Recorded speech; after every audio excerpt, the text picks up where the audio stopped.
Good afternoon. Good afternoon, and welcome to the American Antiquarian Society. Whether you are here in our learning lab in Antiquarian Hall or you're joining us on Zoom, we are delighted that you are here today. My name is Scott Casper, and I have the honor of serving as president of the American Antiquarian Society. We're located on the ancestral homelands of the Nipmuc tribal community, who remain a vibrant presence in central Massachusetts today. And we gather today to commemorate the event that explains AAS's presence in Worcester. You might even call it the American Antiquarian Society's origin story. On April 16th, 1775, 250 years ago next week, the printer-publisher Isaiah Thomas relocated his press from Boston to Worcester. To tell the tale, as generations of visitors to the American Antiquarian Society have learned it, goes like this.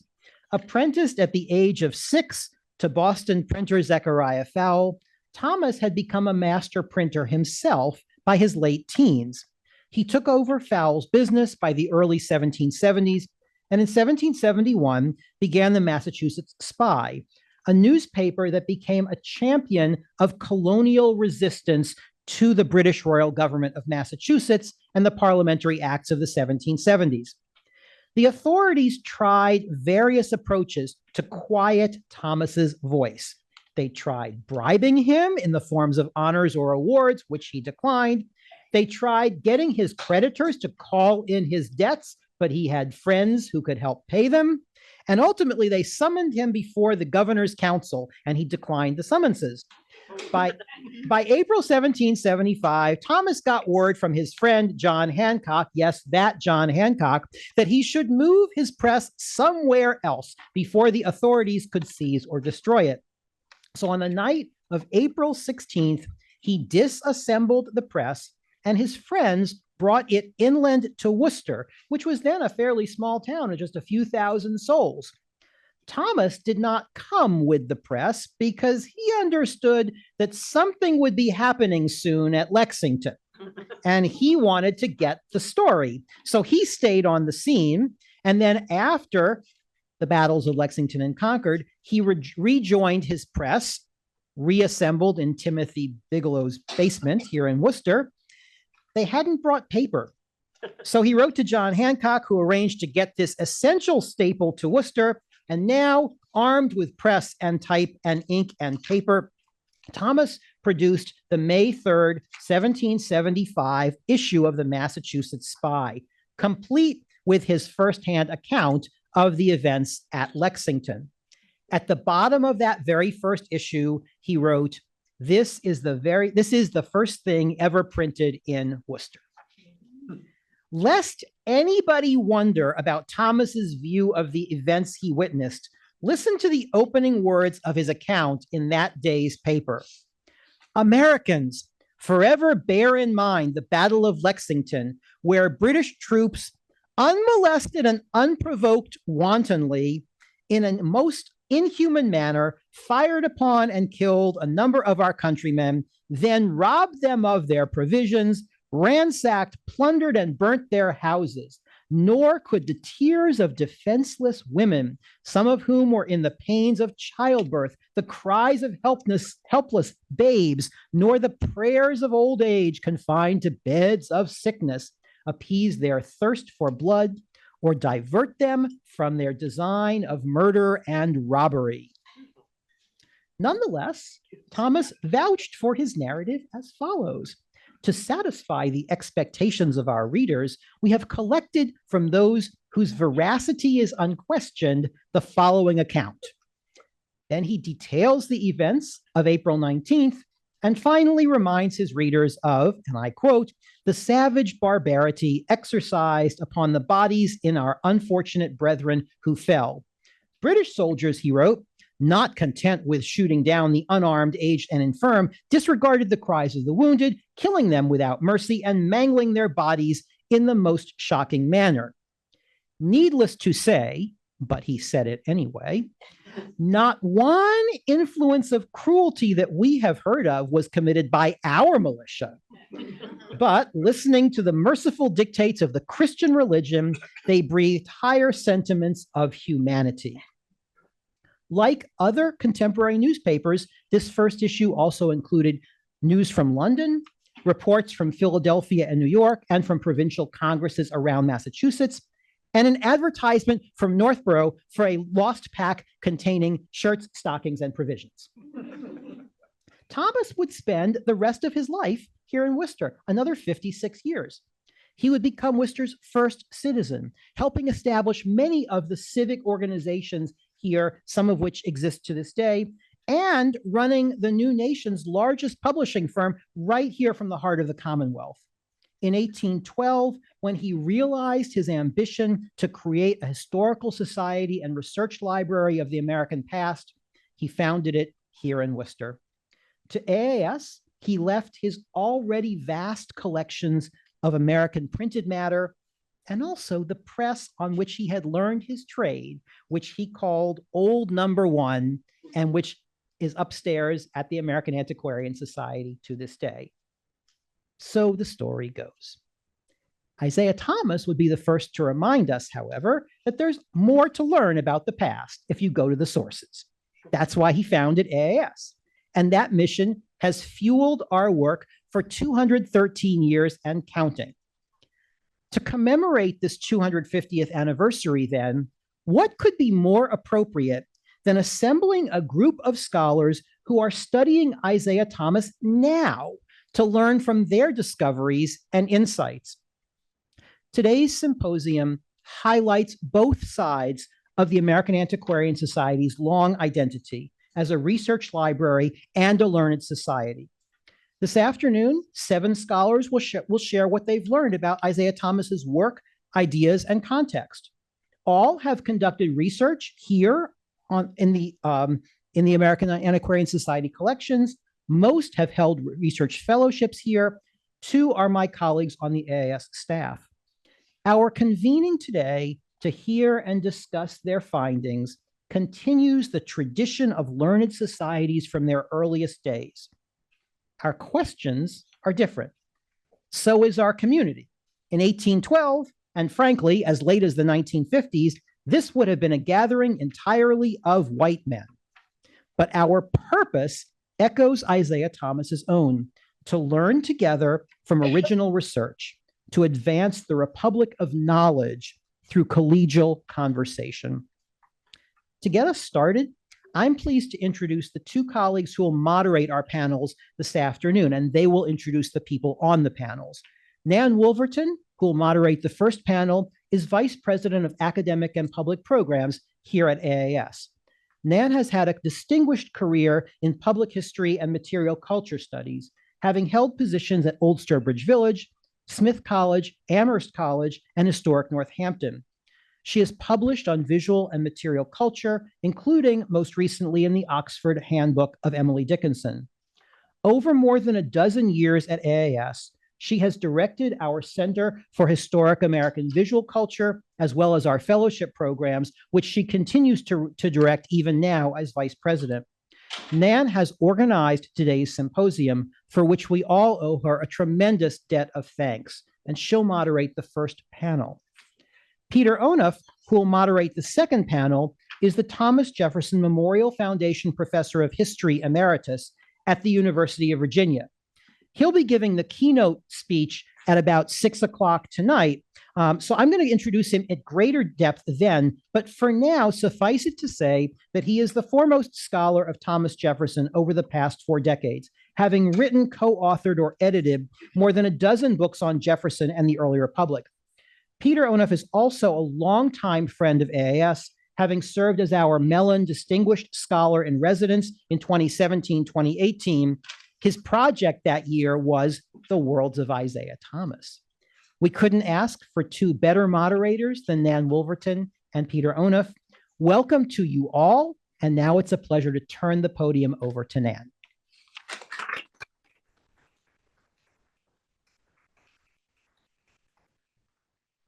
Thank you, Scott. We are so pleased to have you all with us this afternoon. Promises to be a very rewarding afternoon and evening to learn more about Isaiah Thomas and insights into Thomas as a patriot, a printer, a publisher, and an antiquarian. We have a tight schedule, so I want to just remind everyone that we do have the two panels. We'll have a short break between the panels. I will be moderating the first simply because anyone who knows Peter Onuf knows that you do not want to follow Peter Onuf. So we'll start with the first panel, we'll have a break, and then we'll come back. Peter will run that panel. We're going to introduce the speakers. We will allow time for your questions after each of the speakers has presented on the panel. So keep that in mind, save your questions. We're allowing time for that. I've asked the speakers to keep their presentations to 10 to 12 minutes. So this is a reminder to our speakers so that we have time for your questions and comments during the Q&A session. We will wrap up at 4:45. That is to allow for a 15-minute break before the semi-annual meeting. Everyone is invited to that. You don't need to come to that, but it will happen in this space. It is open to everyone. The keynote will take place following that at 6 o'clock. And you do need to come to the keynote. And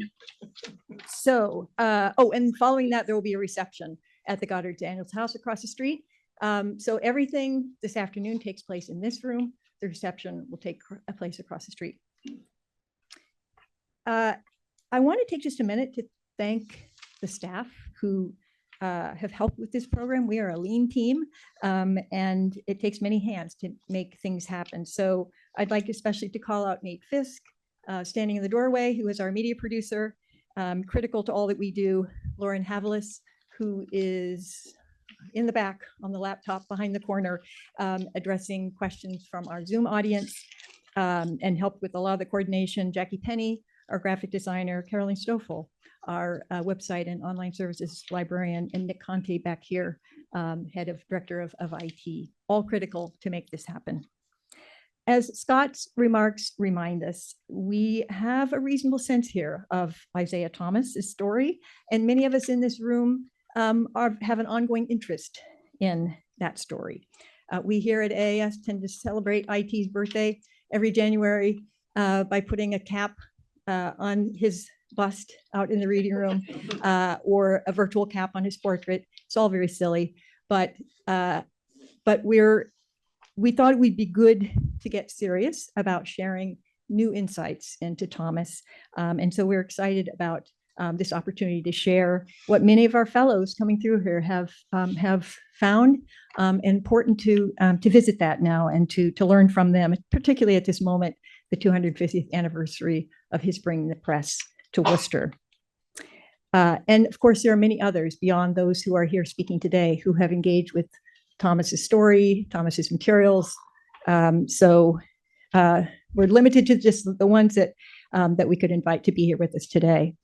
So we are not going to start with Isaiah Thomas as a 60-year-old apprentice to Zechariah Fowle, as interesting as that story is, but rather with Thomas as a teenager at the age of 17 in Loyalist Halifax as a journeyman printer, after breaking his indenture with Fowle, in a much lesser known story.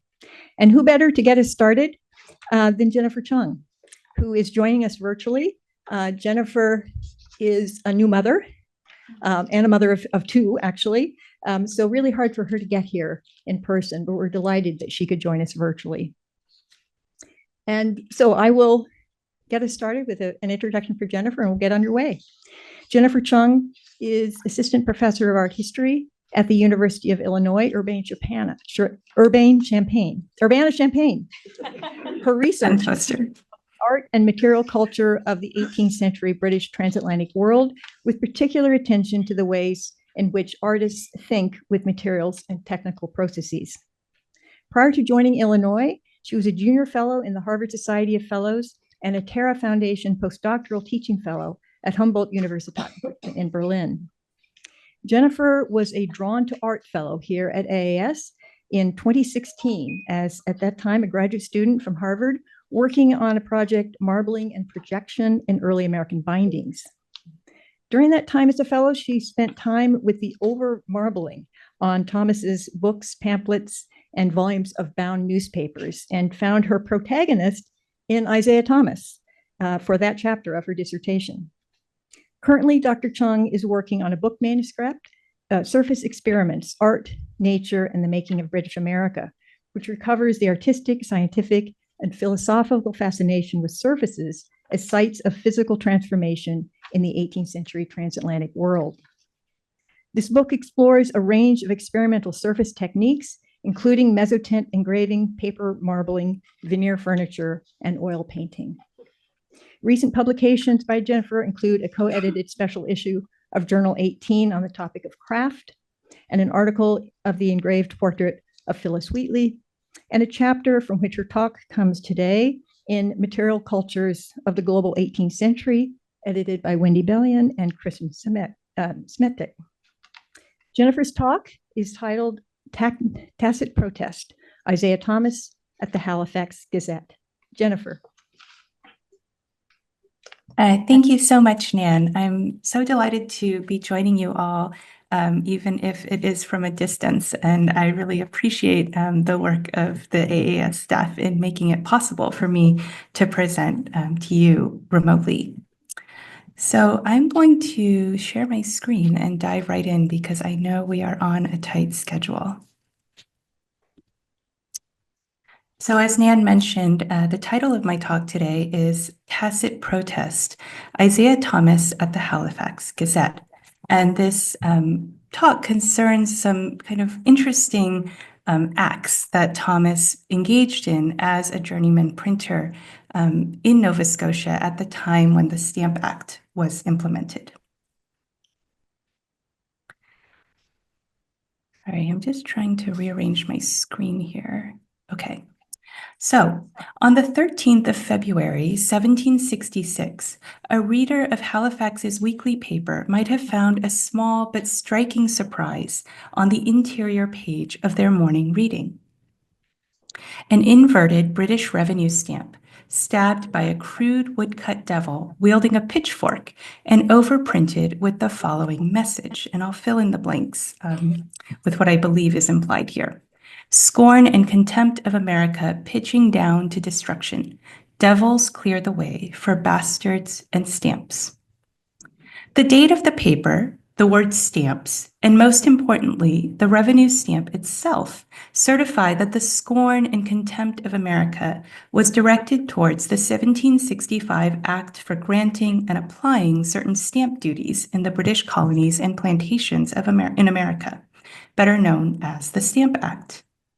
This collage of printed elements is generally attributed to the young printer Isaiah Thomas, self-identified patriot, and of course, the eventual founder of the American Antiquarian Society, our host today. On the one hand, the collage makes the printer's displeasure with the Stamp Act abundantly clear.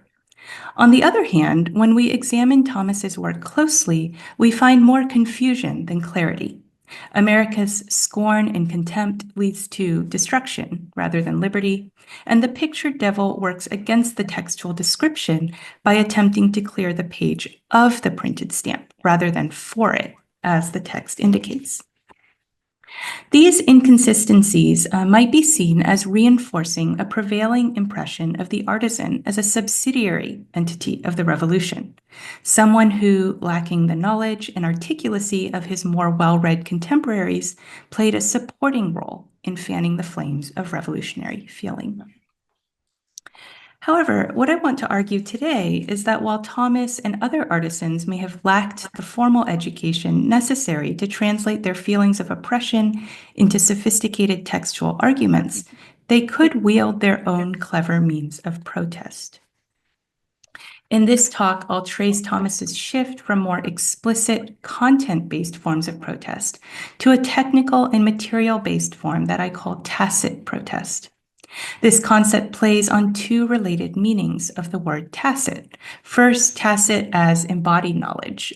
So in his time at the Gazette, Thomas experimented with different print techniques, utilized unexpected formats, and sliced and rotated sheets of paper in meaningful ways.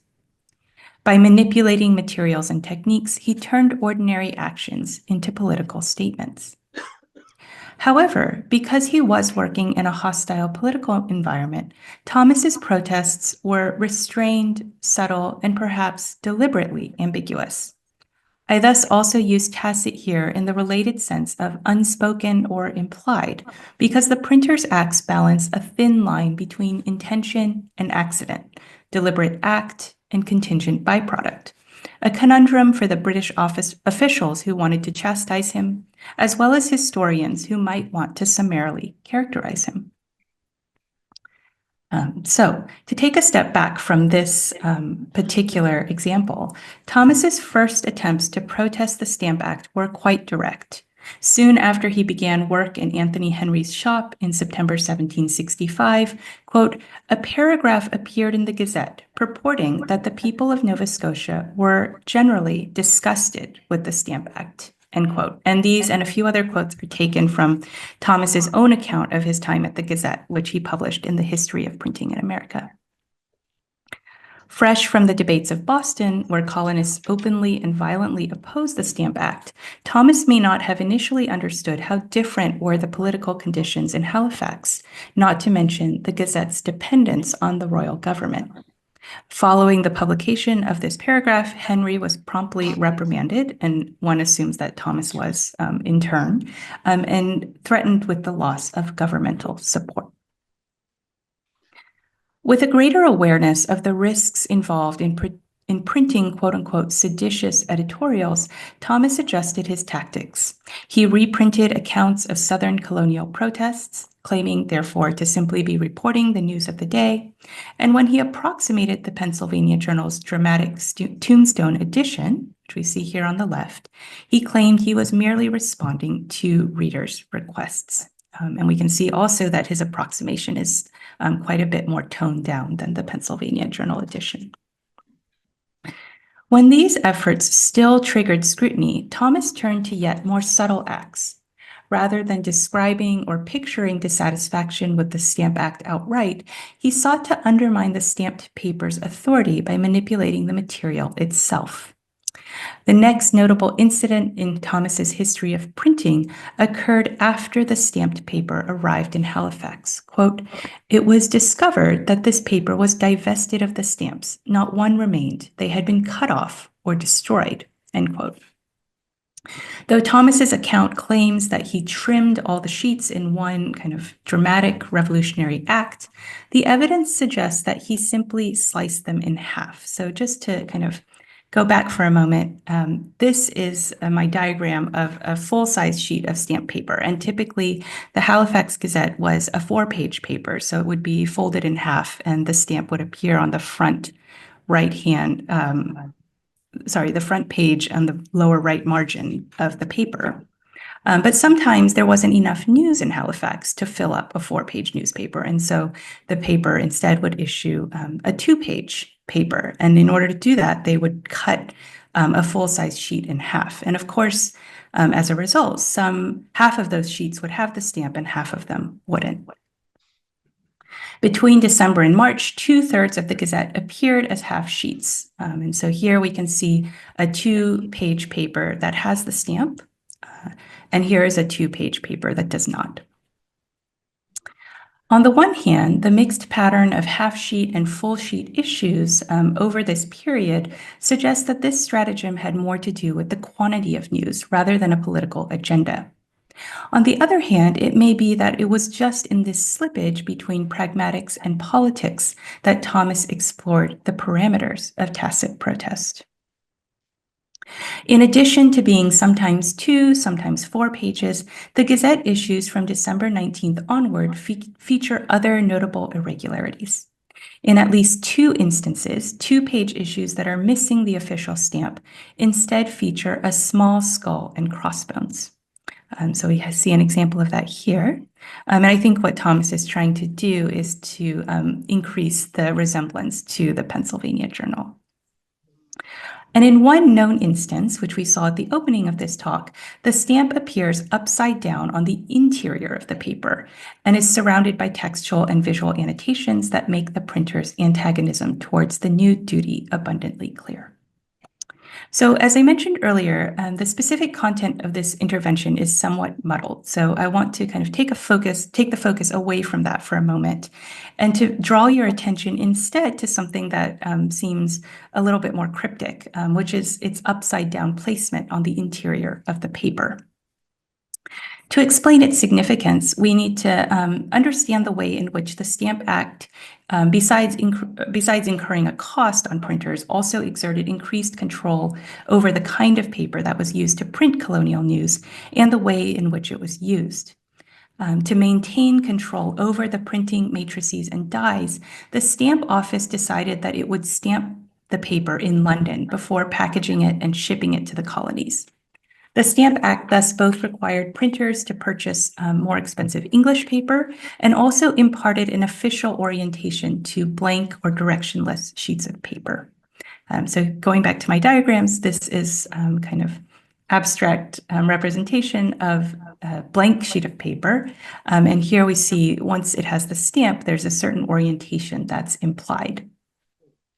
Properly printed, the Halifax Gazette was supposed to feature the revenue stamp on the lower right-hand margin of its front page, as I mentioned. And here we see a correct version of this printing. And this means that officials could ascertain its legitimacy at a glance.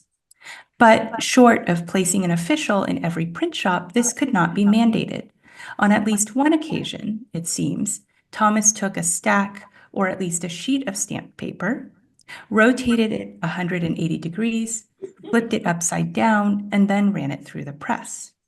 The papers thus printed would appear at first glance to be illegally printed, right? There's no stamp on the front, but the joke would be on any official who attempted to censure Henry's print shop or his journeyman without first checking the paper's interior pages. What was ingenious and also quite tricky about Thomas's act was just how fast and unthinking of an act it was. It was something that could happen in the blink of an eye, especially in the hurried, chaotic environment of a print shop putting out a weekly paper. If it were not for Thomas's added text and woodcut, in fact, it would be easy to claim that the inversion and interiorization of the stamp was an innocent mistake, one that the print shop could not afford to correct given the expense and scarcity of paper. And of course, this was an expense and scarcity that was only compounded by the Stamp Act. Thomas's act did not recover the cost of the stamp or the higher cost of English paper. But given that a year's supply of the paper had to be used, the journeyman's intervention was a canny one. It recognized that the stamp was an agent of imperial control and that control depended not just on execution, but verification. It further recognized that the strength of imperial control was bound up in the efficiency of these acts, and that it could disturb this bureaucratic efficiency without technically breaking the letter of the law. And finally, perhaps most importantly, Thomas's inversion recognized and exploited the gap, a space of potential change and transformation that existed between Parliament and the Stamp Bureau on the one side of the Atlantic, and the protesting colonists, American colonists on the other. As an act of tacit protest, Thomas's flipping of the stamp, as with his slicing of the pages in half, was thus brilliant. But we don't know what impact it had, if any, on the Gazette's reader. And it's even possible that the extant copy is unique, a mistake that Thomas saved and altered for his own amusement. And in this regard, we might notice that the only extant copy of this kind of annotated inverted stamp is found in the American Antiquarian Society, which is, of course, a society that was founded in Thomas's own collection, private collection. Notably, too, Thomas does not mention this intervention in his history of printing, nor does he mention the skull and crossbones replacements. Rather than being driven by ethical scruples, these omissions may reflect the fact that the older Thomas viewed these material antics as kind of trifling acts, or that they didn't fit his narrative of revolutionary causality. In the introduction to his history, Thomas claimed, quote, "The press, and particularly the newspapers to which it gave birth, had a powerful influence in producing the revolution," end quote. And indeed, Thomas's own account of his time at the Gazette seems to have been selectively recounted and in some places retrospectively shaped to support this idea of strong causality, to support this idea that the press had significant influence. And I talk more about this in the chapter that Nan mentioned. Thomas's carefully composed narrative of direct conflict aligned him with fellow printers who protested the Stamp Act in cities that would become part of the future United States. Yet in 1765, Thomas, whatever the strength of his political feelings, was not working in one of those cities. Rather, he was working in Halifax, one of the few places in which the royal government wielded enough power that stamped paper was actually used. Out of these unfavorable conditions, he developed a form of protest that balances the line between act and not act. Unlike his mainland peers forced to choose between complicity and outright protest, Thomas engaged in subtle acts that did not necessarily create a bustle in the moment and yet weren't entirely insignificant. When later writing for an audience of victors, his stamp acts were able to serve as evidence of his early revolutionary commitment. These acts thus resemble those optical illusions that oscillate between two images. Look at it one way and you see a duck or a printing accident. Look at it the other way and you see a rabbit or an act of revolutionary protest. Through these material manipulations, Thomas laid bare the brittleness of imperial and legal schemas that overlook the myriad transformations that materials can and do undergo. More broadly, his acts suggest that we should consider how artisans and other mechanics, that is to say, people who work with their hands, possess a deep store of material knowledge that can be mobilized towards political ends. Thank you.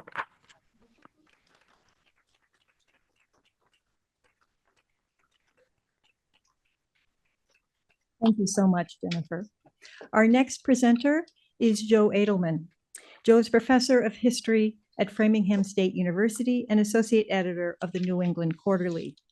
A historian of media, communication, and politics in the Atlantic world, in 2019, he published his first book entitled Revolutionary Networks, The Business and Politics of Printing the News, 1763 to 1789, with the Johns Hopkins University Press.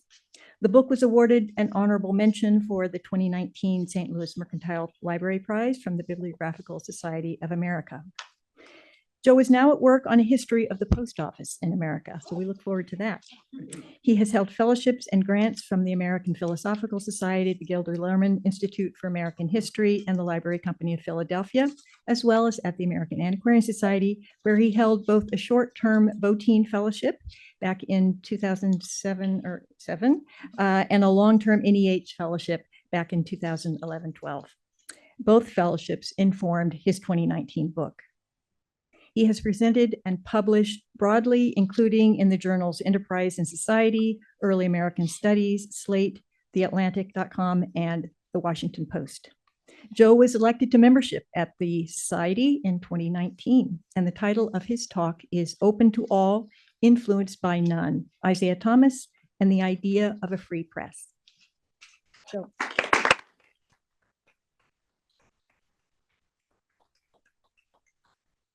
Nan, everyone. It is always a delight to be in the building and in this room. As Nan said, what I'm talking about today is material from the first book from Revolutionary Networks, which obviously makes sense that I spend an awful lot of time in the reading room. Those of you who remember, oh gosh, I'm forgetting her name, the salmon-colored printer's file cards. Avis Clark. Going through all of those cards to get information about the printers that I was writing about. So yeah, and it was, well, I'll talk about Stephen Botine in a second when I am in the talk, but it felt symbolic to have that. And it feels important to say that the fellowship I had as a longer term fellowship was from the National Endowment for the Humanities, which I say not for you to be impressed, so if you are, I won't stop you. But simply as a matter of a lot of people don't actually even know what the NEH is or does. I found out actually yesterday that the IMLS funds most of the local public library summer reading programs. So we're losing summer reading programs for our kids. And I think it's important for those of us who have the platform for 10 minutes, and for all of us as we got into our community, simply to even just say out loud what NEH, what IMLS, what these other organizations have been doing is important. So I am a little intimidated, but mostly excited to be in a room full of people who know a lot about Isaiah Thomas and get to talk. My kids usually just look at me. So among other reasons, Isaiah Thomas is fascinating as an avatar of a new style of printing that came to the fore in the Revolutionary era. And Scott gave you some of his biography. So he was one of several who pioneered a much more active and partisan style of editing for his newspaper, the Massachusetts Spy, and his other publications. And most importantly, for the context of us today, his career in Boston and his flight to Worcester illustrate the ways in which the free press operated not only as an ideology and as a business practice, but also as a matter of material circumstance. And Jennifer's wonderful presentation foreshadowed and interlaced some of that as well. But let's talk about Isaiah as an apprentice and the trade, more importantly, the trade he came into. During the 18th century, American printers adapted British ideas about the free press to their colonial context and developed a variety of their own contexts. The man we need to think about when it comes to these is Benjamin Franklin, and I know Jim Green is talking later about Ben and Isaiah's relationship. So he famously described his strategy in what became known as the Apology for Printers in the June 10th, 1731 issue of the Pennsylvania Gazette. In that essay, he essentially disclaimed responsibility for the content of what he printed. He argued that printers should, quote, acquire a vast unconcernedness as to the right or wrong opinions contained in what they print. This is the philosophy of the mere mechanic, which is the phrase that Stephen Botein, who was critically important to the history program in the history of the book here and to print culture studies, that he would later inject into the scholarly conversation about colonial printers. So for Botein, for a lot of others, the idea of being a mere mechanic is part ideological. If this were a much longer talk, we could talk about the Habermasian public sphere, but I've only got 10 minutes. It's also a bit of a business strategy. A printer in a small town can't afford literally to alienate pretty much anybody. So the idea was then to operate what they called a free and open press, free from government and commercial interference, and that's something they learned from their English forebears, and open to all parties without partisan discrimination. So that's the trade that Isaiah Thomas entered when he apprenticed with Zachariah Fowle in 1756, and all the more so because Fowle was not a particularly strong partisan on his own. By his teenage years, as Jennifer just talked about, he had, of course, absconded to Halifax, where he went to work for Anthony Henry. He talks pretty derisively about both Fowle and Henry. This is a way in which actually he's much like Franklin. He's incredibly demeaning to everybody he worked for before he became his own man. So he was able to make free editorial decisions. And here he picked up a lesson from how Franklin approached the free and open press. If you can convince everybody that you're just a mechanic pulling the press, you can fall back on that defense when you publish your political views. So this is essentially what I'm taking another view of Jennifer's evidence, or we're using the same evidence, and taking another way of framing it into freedom of the press. So it is in fact an act of subterfuge to publish the news from Philadelphia, with the preface that a number of his readers had requested a description of the extraordinary appearance of that wonderful issue of the Pennsylvania Journal, with its along the side of it, adieu to the liberty of the press, that they anthropomorphized the press. Many of the marches, the protest marches that took place, people carried coffins labeled as the press along with them. As Jennifer described, authorities threatened him with consequences for that, but that never came to pass, even in Halifax. He would wander a bit more. He was approached about an opportunity in North Carolina to partner in the town of Wilmington with a printer named Adam Boyd. They discussed the partnership and decided not to pursue it, and again are thinking about the business and politics of being part of the press, Boyd wrote to Thomas as they were deciding not to do this, "The times are very critical. And at all times, the director of a printing office is liable to censure. And when this would happen, you would like as little to hear censure from me as I would for you. We don't know each other, and so we won't have each other's backs," essentially. By 1770, Thomas was back in Boston, setting up his own printing office with help from his friend John Hancock. When they first started the office, he was working with Zachariah Fowell, and the first issue of the first version of the Massachusetts Spy, not the 71 version, but the 70 version, the opening statement, the customary address to the audience with the plan for the paper, Thomas really wasn't thinking much about politics at all. What he was trying to innovate in that paper was to publish more frequently. Most papers are printed, in fact, all printed papers are printed weekly, and they were trying an experiment where they printed 3 times a week, which lasted 3 months. The idea was that they'd have the most material of the news for their readers, much faster than papers printed weekly, much faster than you'd have to wait for the post office. Not a word about politics, not a word about impartial press, and the title header for that version of the newspaper had no motto, no accompanying images, anything. By the end of the year, Thomas was publishing The Spy on his own. He was again, in a sense, free, that he was not beholden to anyone else, except possibly Hancock. The following March 7th, he refreshes The Spy, resets the volume and issue numbers back to number 1, publishes a much more decorative ornamental title, and adds a motto. Now the Massachusetts Spy is a weekly, political, and commercial paper open to all parties, but influenced by none. Just below the title, on the first column on the left, he printed a black line box drawing on the legacy of the Stamp Act with a skull and crossbones device commemorating the first anniversary of the Boston Massacre. Writing later in his History of Printing in America, Thomas described then a quick turn to the Patriot cause. A number of gentlemen supplied this paper with political essays, which for the time were particularly calculated for that class of citizens who composed the great majority of its readers. For a few weeks, some communications were furnished by those who were in favor of the royal prerogative, but they were exceeded by writers on the other side. And the authors and subscribers among the Tories denounced and quitted the Spy. The publisher then devoted it, publisher meaning him, then devoted it to the cause of his country, supported by the Whigs, under whose banners he had enlisted. And of course, he could do that because in Boston, the market was big enough that you could handle 5 newspapers and you could be. In fact, there was an incentive to have a partisan outlook, a partisan perspective. It's also critical to note that he started the paper in July of 1770 and then March of 1771 at a sort of odd moment in Boston politics. It was just after the Boston Massacre. British troops had been removed from the center of town out to Castle William, which at that point was an island, even though it is no longer, out in the harbor.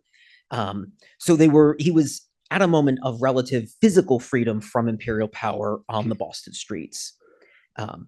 His newspaper, Scott told you a little bit about this, Joseph Greenleaf, who was a justice of the peace and one of his friends, did face some consequences. He published an essay defending liberty under the pseudonym Mucius Scaevola. My apologies to my Latin teacher. In 1771. In 1772, Thomas supported the Boston Committee of Correspondence when it began. Hi, Dick. Dick Brown is here, who wrote the book on the Boston Committee of Correspondence. All of that changes after June 1st of 1774, and they end up in a much more physically odd position. Outside of Boston at that point, imperial authority rapidly began to collapse. Government officials could project authority, but they couldn't exert it on day-to-day affairs in the towns beyond Boston Neck. Inside Boston, by contrast, they were essentially under martial law. As a matter of material safety, Thomas was no longer assured of protection of the crowd as people began to scatter, and he faced much more significant military presence in Boston with the British. All of that changes, or that only leads to changes, however, in his printing style in the winter and spring of 1775. In February of that year, there were several well-publicized spying missions that General Gage sent out into the countryside. They visited Framingham, so my town has been excited about that in the past few weeks. And it became clear that military action was becoming, if not just a possibility, but a likelihood. So he brought his materials out to Worcester, and I won't rehash that part of the story. Once there, his material freedom was assured. He was outside the zone of British control, and so he just let his free press fly. The first issue of The Spy is headed Americans, Liberty or Death, Join or Die. And then he's added a subtitle to The Spy, The American Oracle of Liberty. And yet, even at that moment of physical material safety, he was then more reliant on government support than ever in order to have his free press. As Scott noted in the introduction, he had to ask Hancock and the Provincial Congress for paper. He then wrote later that year to Daniel Hopkins, who was a member of the Provincial Congress, complaining that he had not been properly paid for the work that they had enlisted him for, or for the copies of the newspaper that they had ordered to have sent to their meetings. So he was facing a variety of sorry, lost my place. Facing a variety of intersecting problems in terms of managing his physical safety, his business, and his ideas about what it meant to have a free press. That is where I'm ending, with tantalizing bits for what is really new thinking about old work on press freedom. And there's really no place better to think about that than here. So thank you.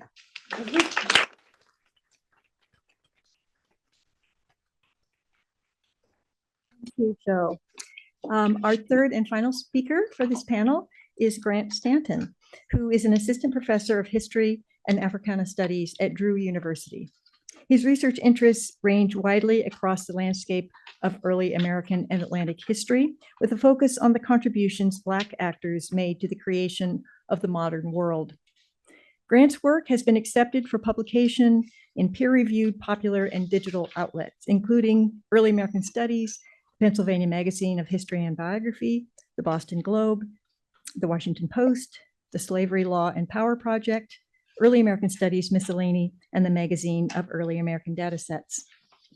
Grant's work has been supported by the American Philosophical Society and the National Endowment for the Humanities with Philadelphia's Christ Church, and at the American Antiquarian Society, where he was a Peterson Fellow in 2023, working on Isaiah Thomas and Ezekiel Russell and the problem of anti-slavery in the American Revolution. Grant's book manuscript studies the birth of formal Black politics in the American Revolution, including the central role that Black colonists in Massachusetts played in leading the first organized, interracial, and successful abolition movement in American history. The title of Grant's talk is Politics, Anti-Slavery, and Patriotic, the Case of Isaiah Thomas. Grant.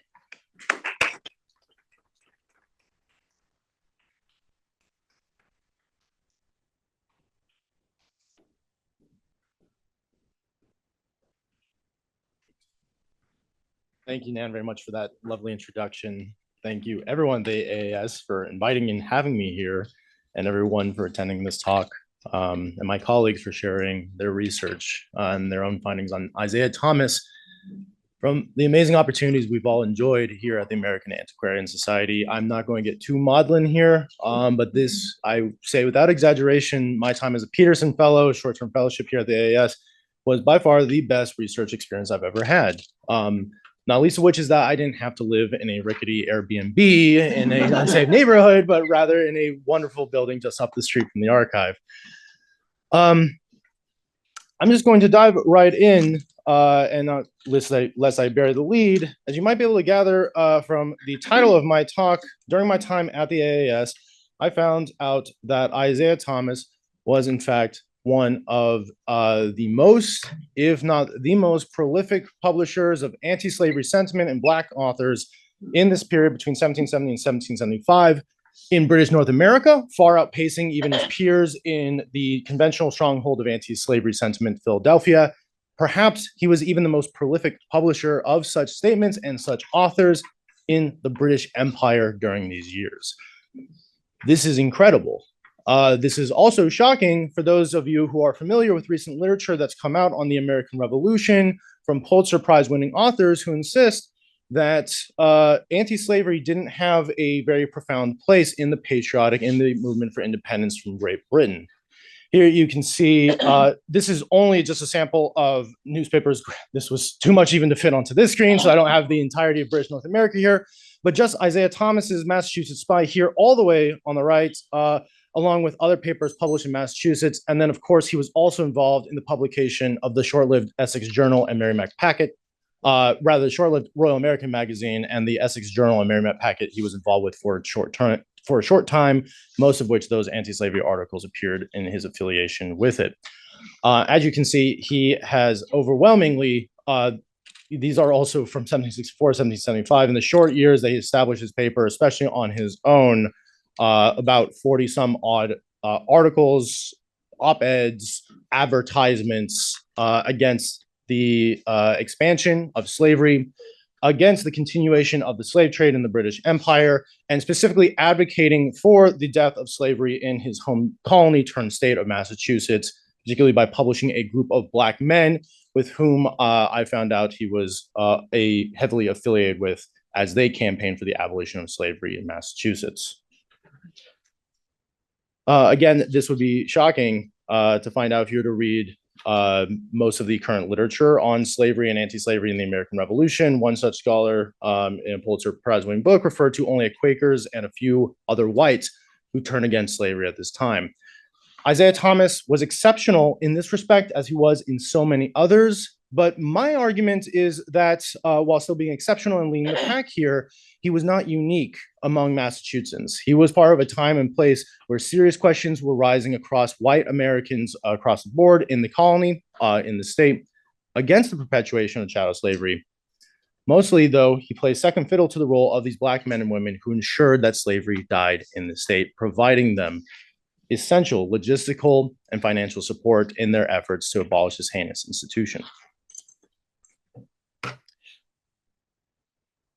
As I said, Thomas is far from unique in his support for the anti-slavery movement. He is perhaps exceptional because he was so influenced by Black men and women in his early years. Many of you probably know that his life was saved as a child by an enslaved man named Peckins, who made sure that he didn't fall into a cistern.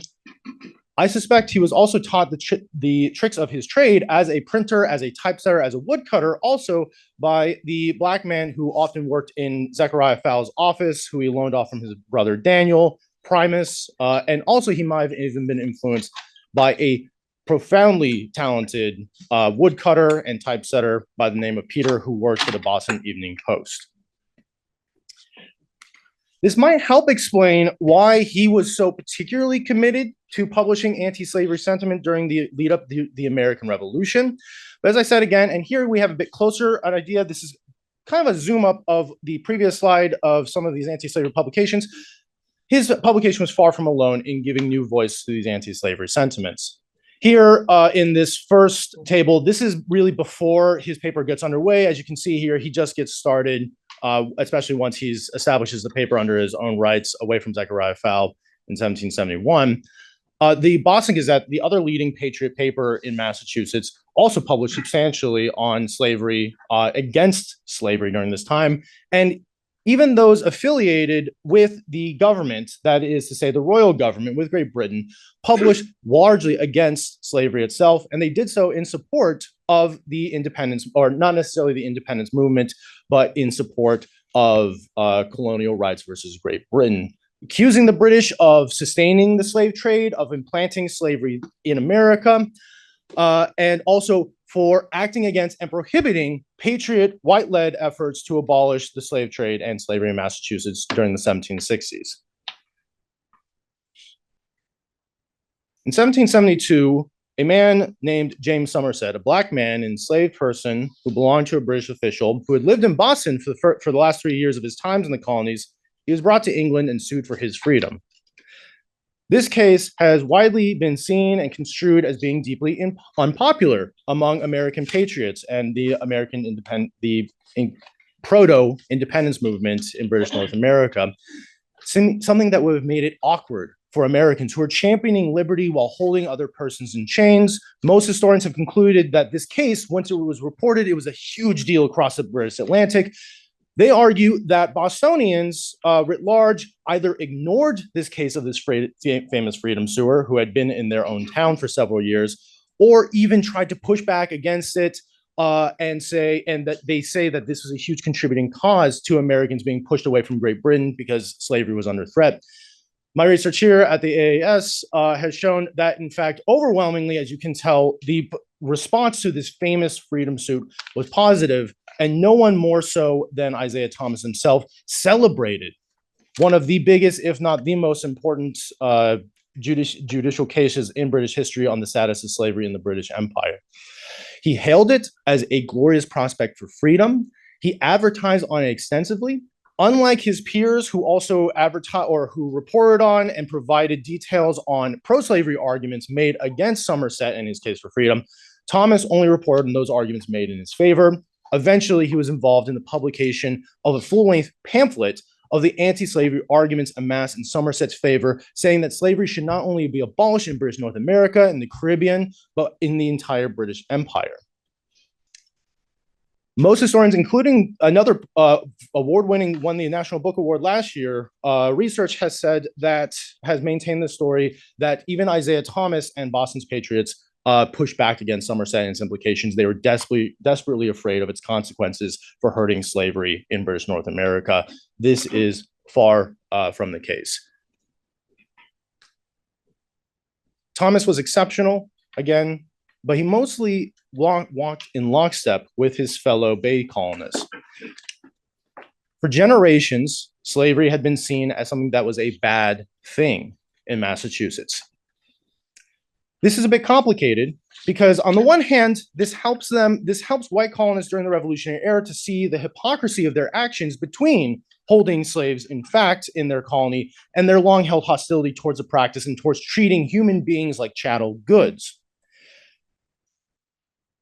At the same time, many white Bay colonists were happy to compliment themselves and say, in a colony where only about 2% of the population was African, even less enslaved, that slavery doesn't really exist here. We don't actually do that here. That's something that happens in the British Caribbean. That's something that happens in Virginia or South Carolina, those woe-begotten places. Our enslaved persons are essentially like any other servants. They are of marginal economic importance. Slavery is not a problem here. And it took the enslaved themselves to point out it was a problem. They were the ones hidden behind all of this is actions that the enslaved themselves are taking, suing for their freedoms in courts, writing against their enslavement, writing for their place within this new patriotic movement, saying that this language of liberty that white patriots like Samuel Adams, John Hancock, Isaiah Thomas are speaking, that is a language that must be spoken by Black Americans as much as by white Americans, and that they have something to contribute.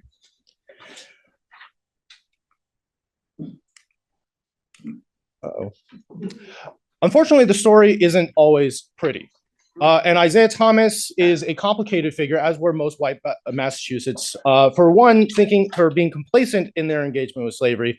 But two, whenever it was felt necessary to do so, they were all too happy to spin racist stereotypes to help them in their cause. In this instance, an enslaved African man named Andrew, he testified on behalf of the British troops in the Boston Massacre. You can imagine how well that went over for Andrew.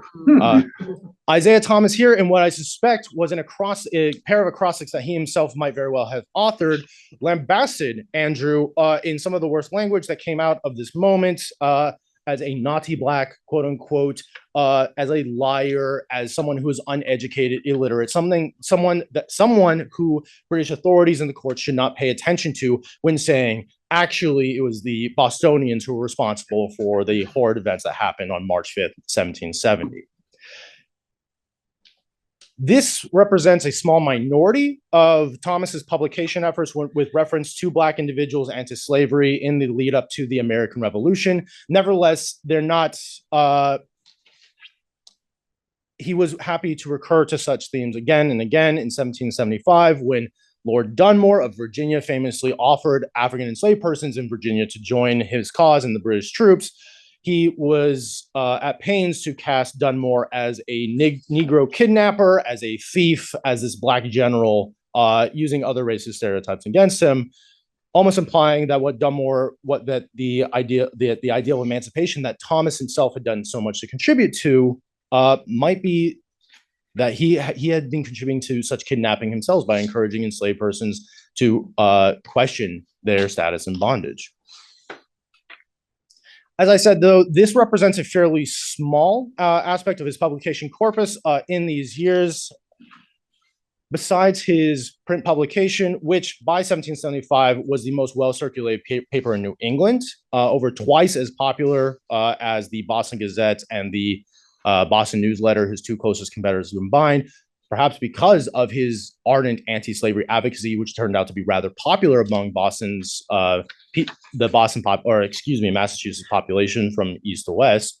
He also published or was involved in the publication of several pamphlets, including Black authored ones like here, the appendix, where you have the publication of a first petition by African Americans for the advocating for the abolition of slavery in the state, as well as publications by other patriotic figures, such as here, James Swan, a close associate of Isaiah Thomas, in their efforts to contest British domination of their colony, as well as the expansion of slavery and the slave trade. Every single pamphlet, even those that Isaiah Thomas was not affiliated with, that spoke out against slavery in these years, was written by a Patriot sympathizer or someone who was a member of the Patriot Party. Without fail, the only defenders of slavery to appear this time were those actually associated with the British government or those who would turn out to be future loyalists. This is a pretty substantial reversion of our oft-told narrative, at least since the 1990s, when a famous scholar named Patricia Bradley argued that not only was anti-slavery sentiment not very popular in Massachusetts, Black figures, Black activists could not even gain a foothold as part of the patriotic movement in Massachusetts. These were the second work is here, and there were many others, most of them being published by white authors. The first one, and these documents as well, are all published by a group of Black activists, primarily based in Boston, who, as I mentioned at the beginning of this talk, seized on this revolutionary moment in the language of liberty to advocate for their liberation and for the end of this institution in their colony. Here you have a draft of one such petition from the Massachusetts Historical Society. It seems almost certain that Isaiah Thomas was involved with these men in terms of helping them as an editor, helping them systematize their syntax, their grammar, their spelling across documents. We have several of these draft petitions which are written in a remarkably literate and well-educated hand, especially given that these were African enslaved persons. But the final products, and here you have in the middle there, publication of one of them in Thomas's Massachusetts Spy, were much more consistent in terms of their spelling and showed that a skilled white hand had been involved in helping edit these.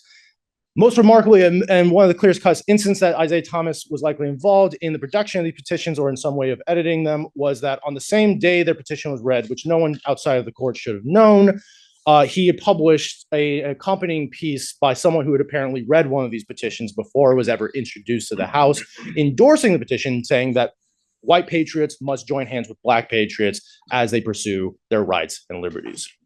And then here at the very far left, we have a production of a circular that was distributed to every single town and even district in Massachusetts in the spring of 1773.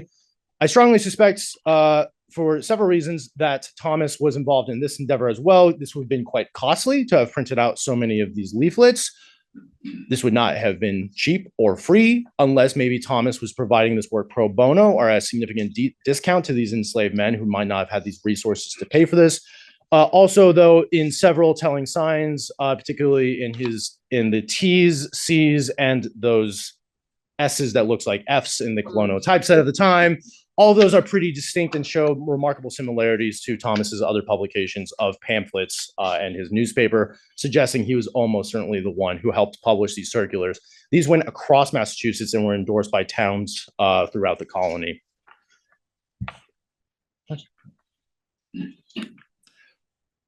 Here you have a brief overlook of the petitioners' campaign. These are these black activists who led this movement. There's a lot of text up here.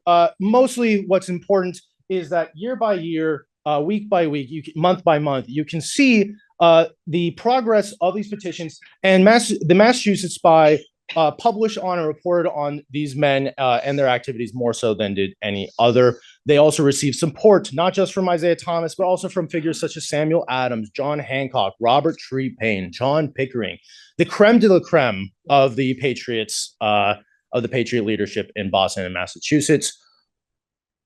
This leads to another problem, though, perhaps as we try to grapple with and understand Isaiah Thomas's commitments as an anti-slavery activist. While he gave remarkable strength and support to this cause, it seems that his support for the anti-slavery movement was largely reactive rather than proactive. It required these men to make slavery an issue in 1773, Massachusetts, and across the remaining years of up till independence and beyond. It was these men whose efforts that he was publicizing, it was these men who wrote in his journal. Perhaps he contributed his own might and authored some of these anti-slavery articles that he published in his own work. But if so, he never did so without his editorial anonymity, except in one case where, as I mentioned before, he hails his famous freedom suit of Somerset Stewart as this glorious cause of liberty. Finally, just to wrap up here, as we still continue to weigh the limits of care and advocacy for someone who was not fundamentally of the enslaved, but seemed to identify with him, even if his role was ultimately reactive in this story, Isaiah Thomas provided essential support that few others could have given these Black men because of his efforts, because of their efforts that they led and he supported. Over 36 towns across the colony endorsed these petitions demanding for the abolition of slavery on even civil and political equal rights for Black individuals in the newfound state, in the state constitution of 1780. The Constitution of Massachusetts, which of course is still in effect today, is because of these petitioners, because of Thomas's help, because of their influence on these towns, that Constitution holds that all men are created free and equal, which was widely interpreted as abolishing slavery in Massachusetts in 1783. Thank you all so much.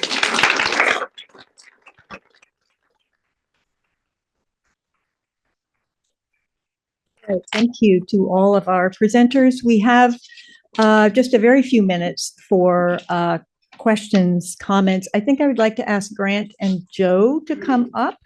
And maybe if we can get Jennifer back on the screen. I want to mention a couple times some of the early editions of the Mass Spy have come up, and just wanted to let folks know that out in the cases, for those of you who are here in person, we have the edition of the very first Mass Spy published in Boston, 1770, and the first one printed in Worcester in 1775. Great to see those. They do not come out often at all, so take advantage of that opportunity. A few other things in the cases out there related to Isaiah Thomas. All right, questions, comments from you, either in the room or back on Zoom. Yes. Dick. Thank you. Well, fabulous presentation. Thank you so much, all of you. So I'm really interested in how Isaiah Thomas seemed to exhibit such courage. I mean, he was in Halifax, he was a teenager. As far as I can tell, he stood up to all of the royal authorities who threatened him in many different ways. He then went to Boston and, you know, Thomas Hutchinson summoned him 3 times to come to the Governor's Council, and he said no each time. And so I'm just wondering in your research if you can shed any light on what it was about him that seemed to have no problem standing up to authorities at the time, which I'm sure would have been, I don't know, quite dangerous or for most people. So I'd love your thoughts on that. Yeah, well, I have a teenage son, so I have some ideas about just how much courage it needs that someone needs to feel to stand up to authority figures. I don't want to get too much into Thomas's psychology, but I wouldn't downplay the fact that he was young and brash and self-confident in a way. I also think Boston provided a sense of security locally because of the strength of the Patriot movement, because of the strength of the class orientation of where that strength was, right? People like Hancock and others who were elites were there to sort of provide a little bit of a shield of protection, and the crowd was on your side. So I think as a sort of really short, I don't have, he never sits down and goes, well, I was feeling right, that's every historian's dream and it rarely comes true. You know, but I think part of it is just, he is that self-confident, and he's working in a place where imperial will is not necessarily the defining factor in how politics play out in the town.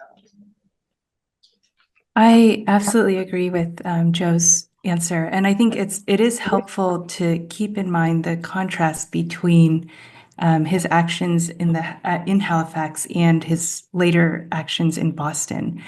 So one thing that I wasn't able to describe in much detail in this short presentation is just how much of our information about Thomas's time at the Halifax Gazette depends on Thomas's own account, which he wrote much later at a more secure time and in a much more secure context.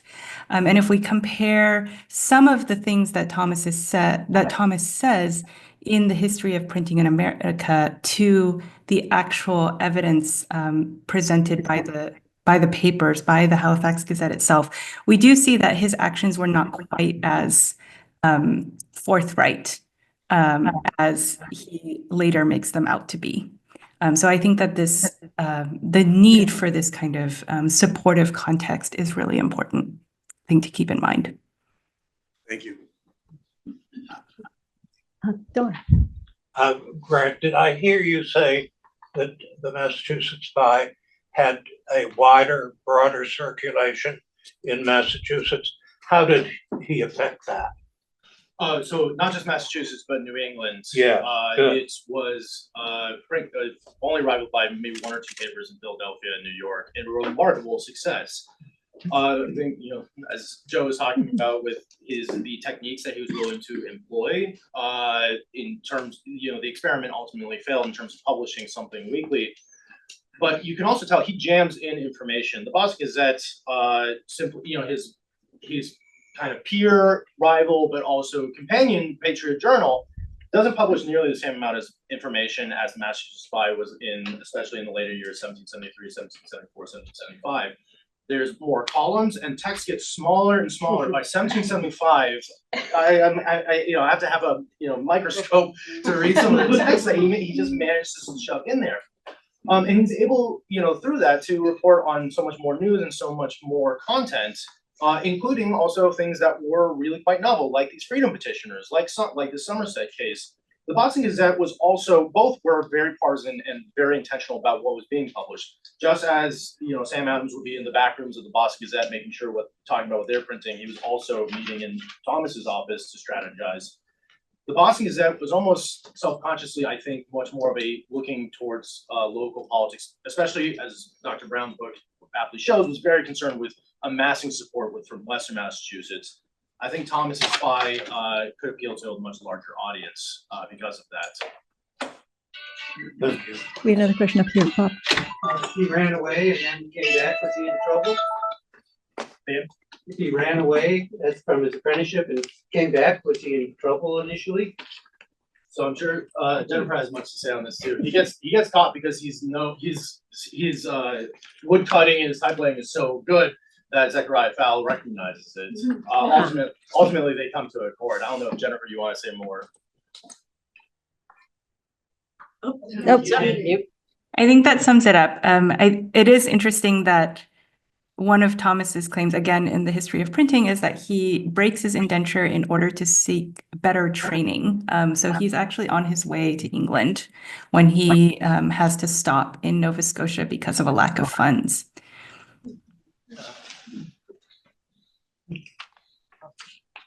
Well, speaking of flights, do we know why you picked Worcester, and were there regrets? And were there other?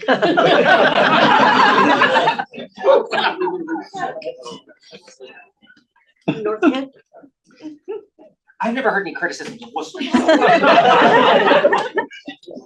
So as I understand, there was actually talks about making Worcester the new state capital at a certain point. So the idea of having a more central location, Boston's long domination of its interests over the Western, interest. By Western, we mean anything outside of Middlesex, really.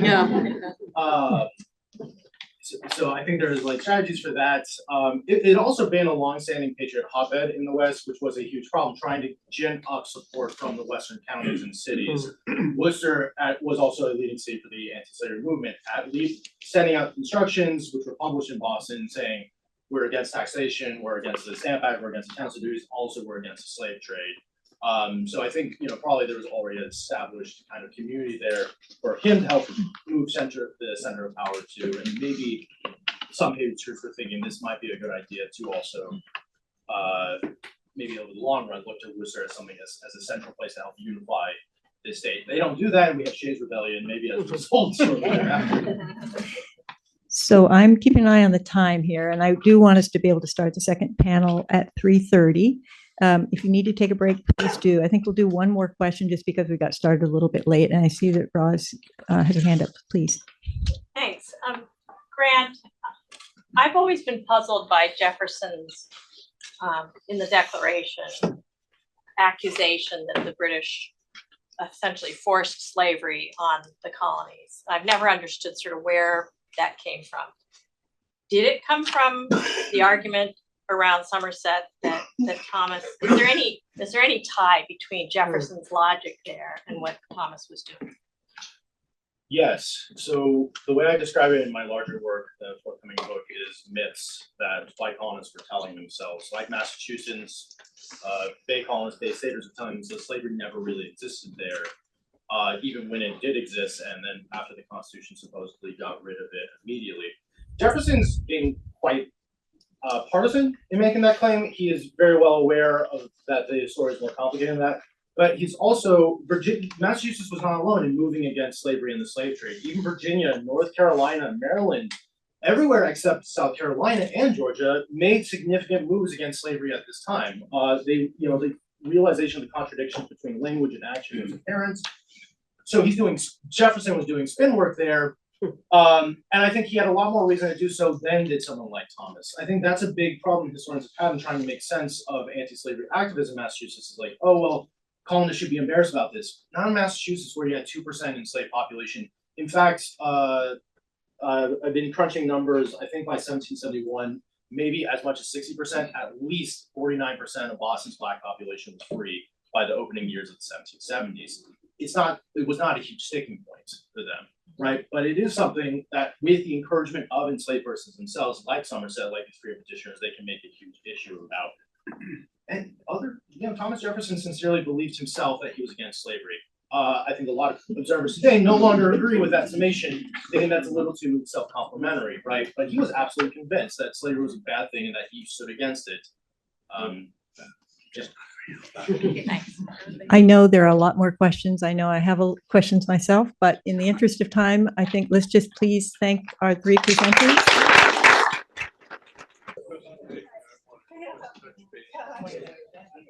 Welcome to the second panel on Isaiah Thomas,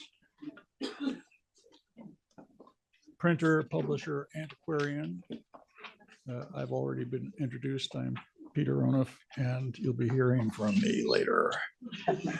Now we have a couple of antiquarians to start off the second panel, and I will virtually introduce, or Ashley Cataldo will be virtual for us. Ashley is the curator of manuscripts here at AAS, and I had a wonderful time working with her during my fellowship, and we're all grateful for this place. And I've been here 2 full years, and I'd like to die here if possible. Ashley received her master's degree in English, I think, at Clark, and is done some work on a PhD there, and has done many things at the Antiquarian, and has wonderful knowledge of everything antiquarian, and therefore eminently qualified to talk about the Thomas Press, bequeathing and celebrating the revolution at the AAS for the past 200 years. And oh, there she Yes, I think in the corner there, my old friend Ashley. Ashley, why aren't you here? She's sort of frozen. No, she's Yeah, not I even think she's listening to me frozen. virtually. No. Yes, Yeah, forever.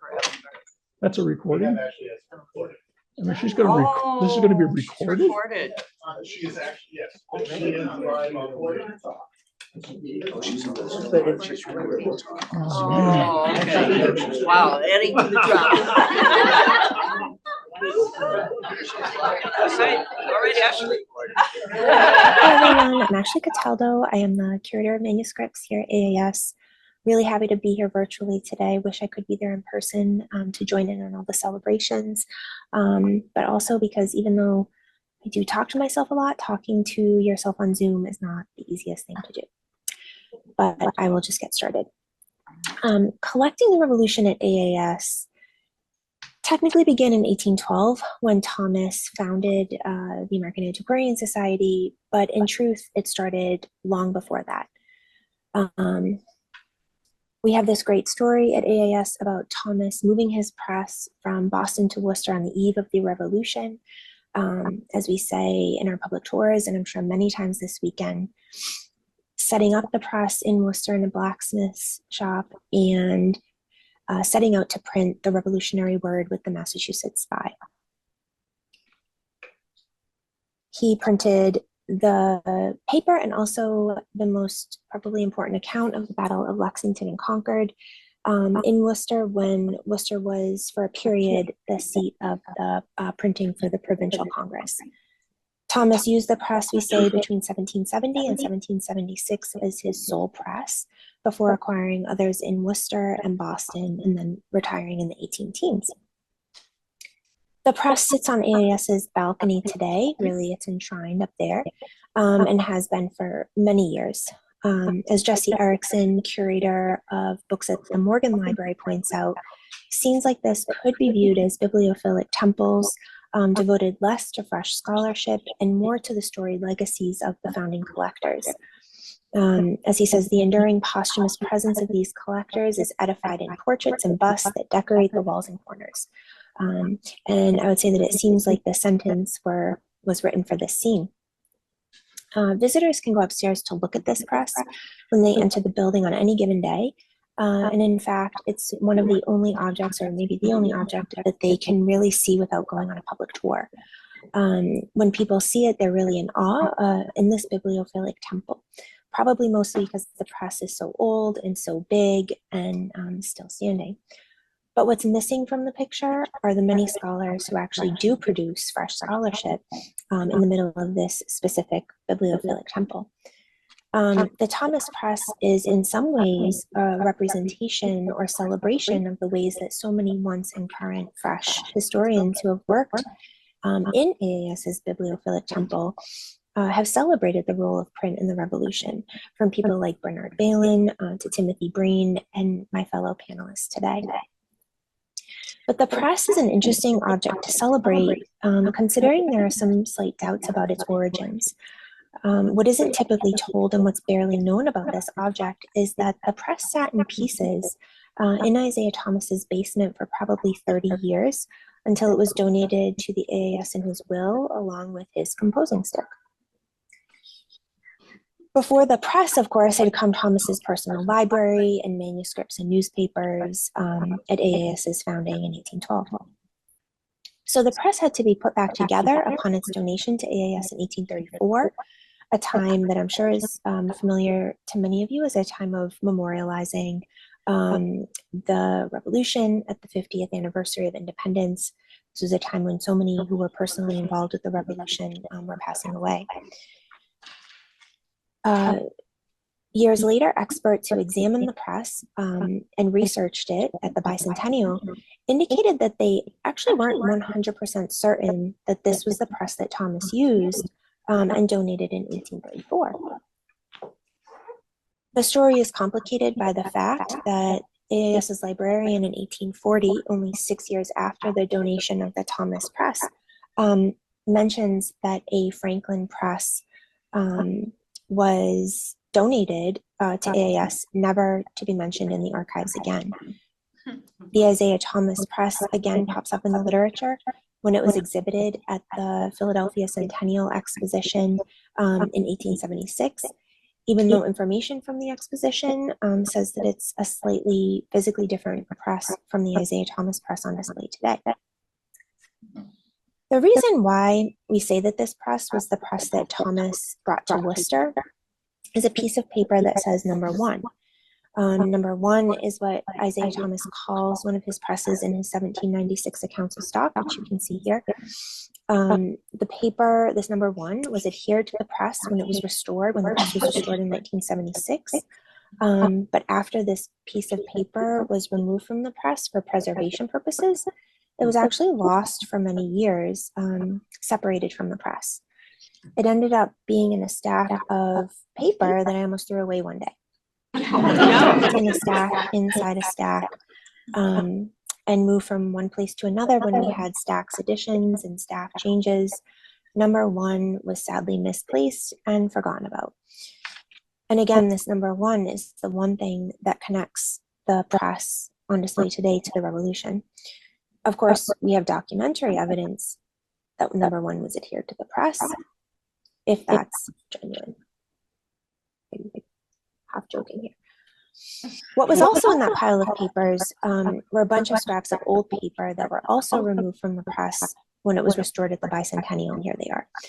The scraps of paper received attention at the time in large part because they were a bibliographic challenge to those who examined them. The story of identifying from which book these scraps came was even written up in the local newspaper as a kind of bibliographical mystery. And just as a little bit of an aside, bibliographical mysteries were what AAS did at this time, and did for a long time before the bicentennial. At the time of the bicentennial, AAS's scholarship and leadership were so shaped by people like Bernard Balin, who was a crucial member of the AAS Council and of our publications committee from the 1960s through the 1970s. This was during his ideological origins phase and not his Atlantic phase. So he was extremely focused on the important bibliographical work that AAS was doing to help provide content for his Revolutionary Pamphlets volume. He also took an interest in Revere and wrote a new introduction to Clarence Brigham's Revere book. And Balin even once expressed, as in this letter, an interest in having a publication series on the history of U.S. print that might, he says, be finished before the tricentennial. So he was really leaning into these revolutionary celebrations. In part, Balin was attracted to AAS because of our bibliographical strengths, but he also reinforced the work at the council and committee level. And his influence can direct our attention to the ways that one historian or even one archivist can make decisions about the way one item or a whole library is presented to researchers, and the power of one scholar to direct the collecting and publications of an institution. As Balin went off to direct his Atlantic History seminar at Harvard, he departed from AAS's world. But Balin, of course, wasn't the only driving force in AAS's focus on the Thomas Press and the larger history of print. The press was and is our link to the Revolution, so why wouldn't we have focused on it and its legacy in the hubbub of 1976? Why wouldn't we have undertaken a major restoration project? I might jokingly say that we did so to verify that the press was what we were saying it was. In truth, the 1976 emphasis on the revolutionary Thomas Press was an outgrowth of a longer tradition of nationalistic collecting and cataloging at AAS that began with Isaiah Thomas and continued with subsequent leaders and their privileged networks of collecting. Through these networks, documentary histories of the various colonies and states were brought into AAS, along with books and newspapers and prints and manuscripts to add to the original Thomas donation. In addition to those materials, AAS was also a federal depository beginning shortly after our founding, and we received many of the state papers and government publications that made researching and writing a certain kind of revolutionary history possible. In the early 20th century, the effort to get a handle on national print was taken up by Charles Evans. Then work on American imprints was continued by a Works Progress Administration cataloging effort in the 30s. And around the time of the bicentennial, more federal funding through large NEH grants that continued through the beginning of the 21st century were pursued to catalog US imprints.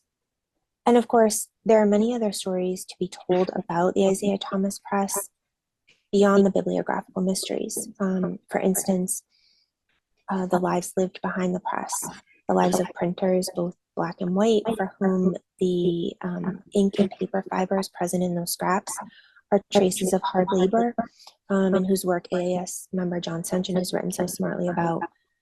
Or for instance, the life of someone like Timothy Bigelow, the revolutionary soldier in whose blacksmith shop Thomas set up the press, if it in fact was the press, upon arriving in Worcester. Bigelow died in debtor's prison in 1790, just as Thomas was rising into the stratosphere of early American print. But to go back to the scraps and this number 1, they are a known entity in the AAS collections again, but the bibliographical mystery of them seems perhaps of its time when there were so many bibliographical mysteries to resolve. Today, I question whether it's more interesting to explore these scraps, long separated from their press, as a representation of the bigger mystery of the past, and more specifically of the revolution. There's fact and there's fiction, there's myth, there's reality, and there's so much we can barely grasp after 200 years, after Thomas and so many of those revolutionaries passed away. And there's also so much that will be hidden to us and which lies virtually invisible in the records due to a variety of cataloging, curatorial, collection management policies and practices, and leadership decisions. The experts who examined the press in 1976 ended up being relatively certain that at least a good portion of the press was Isaiah Thomas's number 1. And maybe that's really all we need to know. That in our world, we take what we're certain of and hope the interpretation of the gaps, the mysteries that lie between, just hope that interpretation isn't too irresponsible. I just want to end by reading something that James Russell Wiggins wrote in one of the books that's circulating now. Wiggins was the AAS president during the bicentennial, and editor of the Washington Post from right after World War II to the height of Vietnam. In The Press and the Revolution, he says, "These were times," meaning the revolution, "as inhospitable to freedom, and especially to press freedom, as our own.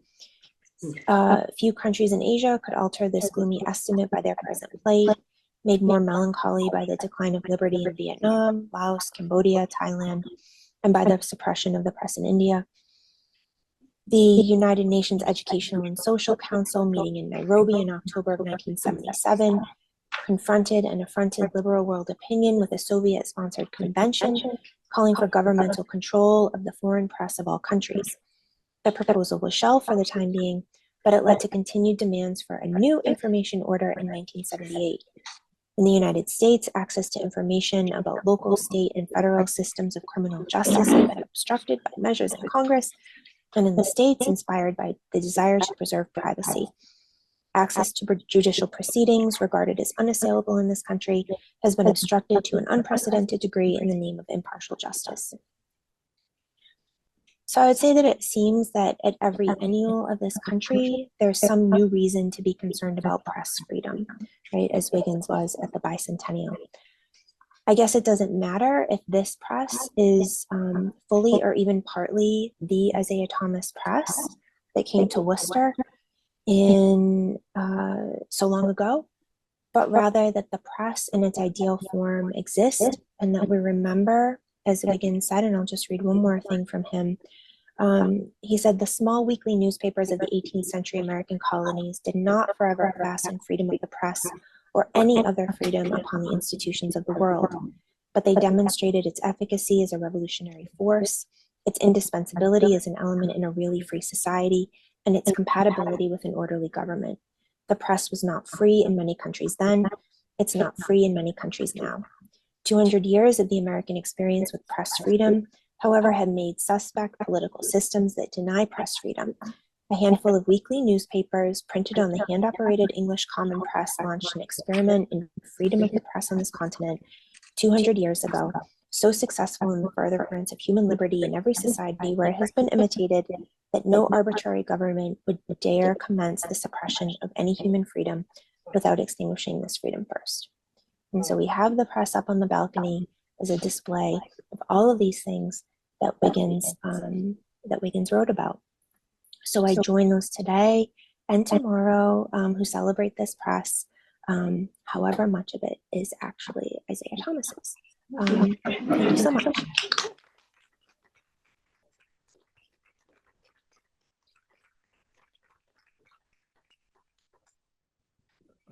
Our next speaker is John Garcia, who's the Director of Scholarly Programs and Partnerships here at the AAS.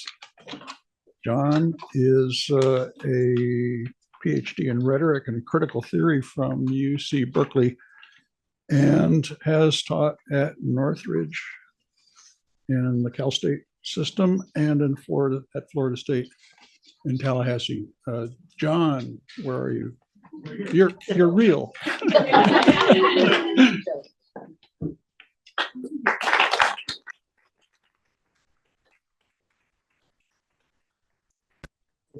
there a clicker?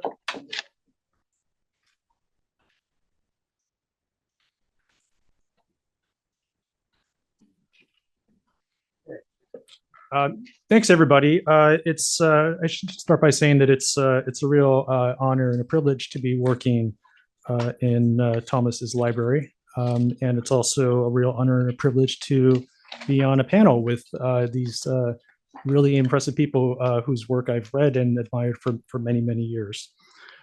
So my contribution today is to reconsider Thomas as an author, and specifically his passion project, The History of Printing in America.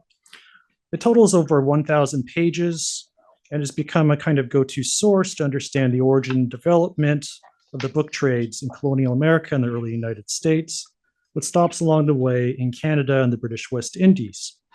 Or so you might think if you only read the modern edition.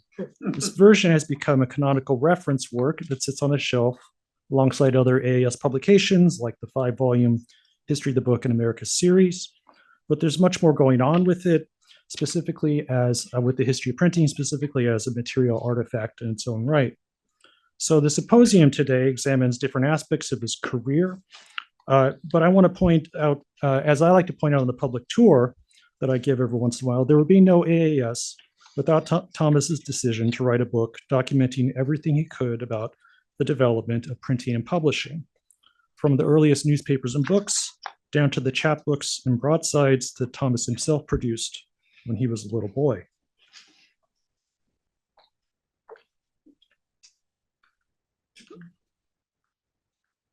Oh, wrong way. Can you start up again? So I have a few main points today. First of all, history of printing is largely more often cited than it's read. It's mined as a source of information instead of being studied as a serious book with a narrative and with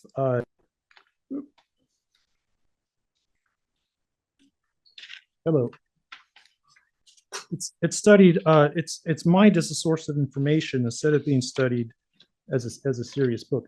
Thank you. Yep. With complications and contradictions. So this redaction of Thomas's vision is a result of later editorial decisions. So I think we should return to the original if we want to understand him today. So to build on that point, I want to argue that the best way to do that is not to look at the McCorson edition and not to look at the 1874 Munsell edition, but instead to look at Thomas's own personal copy, which he interleaved and annotated extensively. And you can see it on the left here, alongside a pile of loose notes that he also used for his revisions that he never actually published in his own lifetime. The annotations document an expanded vision of book history that Thomas pursued both geographically and temporally. And by annotation, I mean the material practice of crossing out printed words, writing in new ideas, pasting manuscripts and newspaper clippings into the book, and incorporating suggestions from readers who wanted to help Thomas get the story better.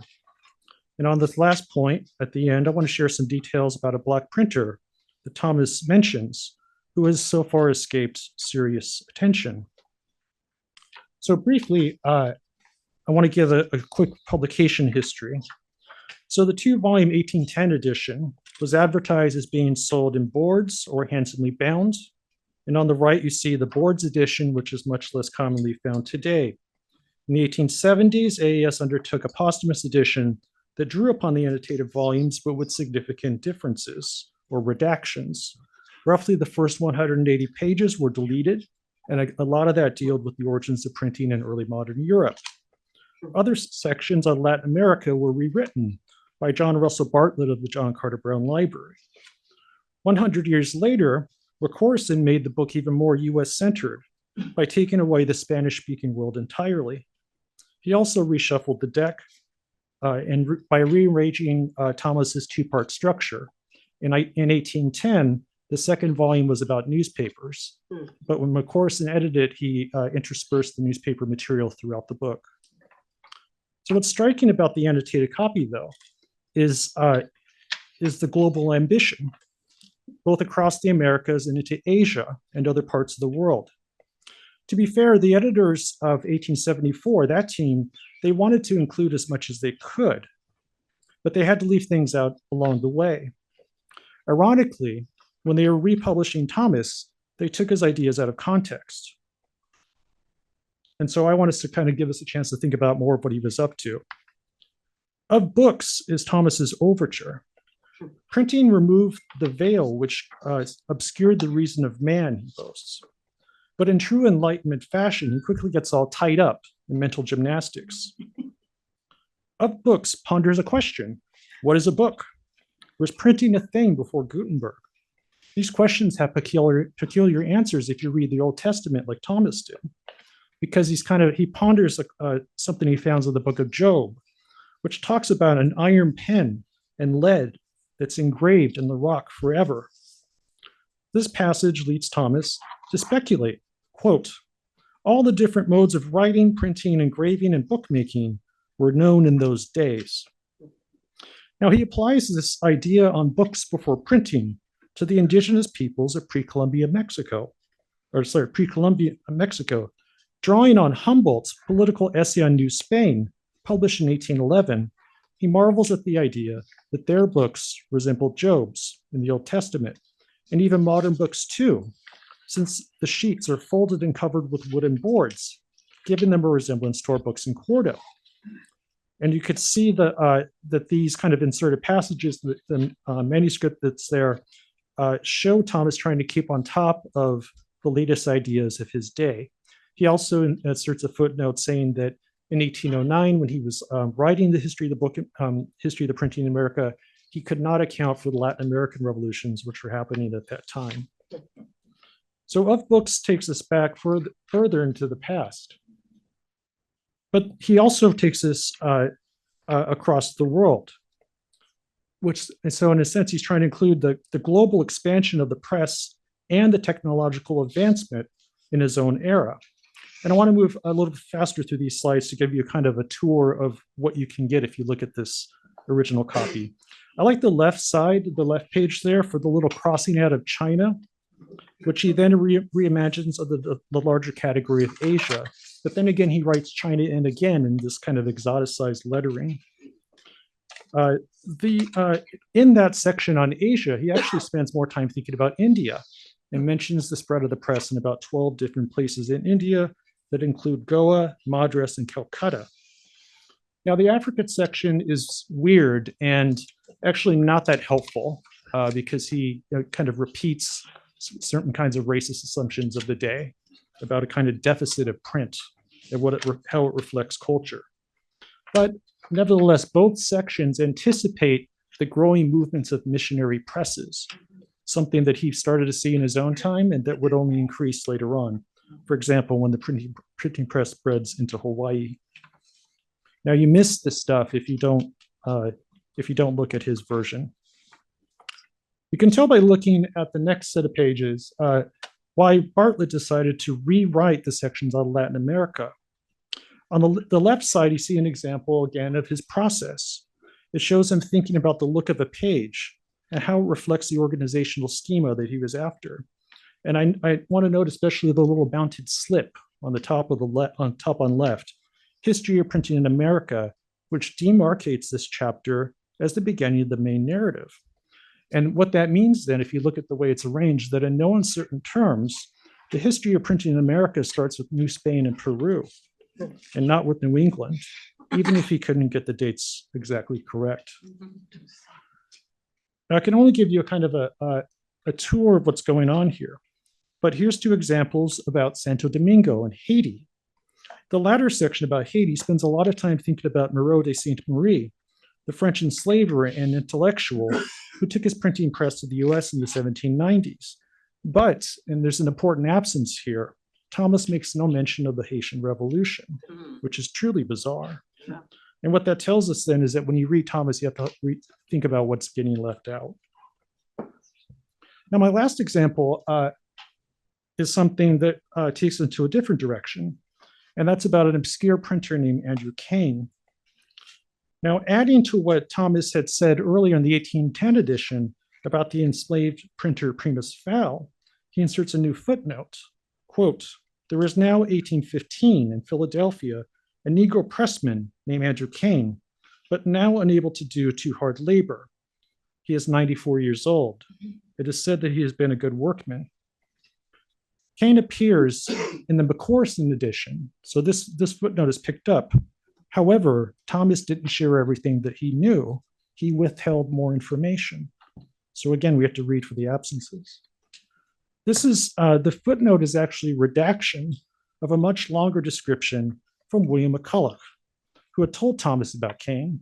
And this, sometimes people read this, this is about in manuscript, this is about like a 300-page letter that try to correct things. It's called memoranda to add to the history of printing in America by McCulloch, who was a Philadelphia printer and a kind of historian of Pennsylvania printing. So this is a long passage. This is what McCulloch told Thomas, and Thomas reduces it to a single sentence or two. I'm not going to read it all, but here's the gist of it. Kane started with the Quaker printer Joseph Cruikshank around 1770, where he became a skilled pressman. After working with Cruikshank for many years, Kane moved on to Charles Dobson for the American piracy of the Encyclopedia Britannica, which in that decade was the most ambitious publishing effort seen to date. After that, Kane moved on to McCulloch's shop until his body gave up. According to McCulloch then, Kane worked for over 40 years in the Philadelphia trade between 1770 and 1812. Now, following that, what I've been doing in my spare time is trying to look for any kind of clue for Andrew Kane's existence in his career. He did indeed start with Joseph Cruikshank. He married in 1774 while he was associated with the Quaker printer, you can see at the top left. And he is listed in Philadelphia directories around the time of Dobson's encyclopedia, that's on the bottom left. Kane also worked for Matthew Carey in 1789 on the top right. And that means he could have been the obscure Black printer mentioned in Carey's autobiography, who refused to work when he wasn't paid on time. But Carey doesn't indicate who that might be.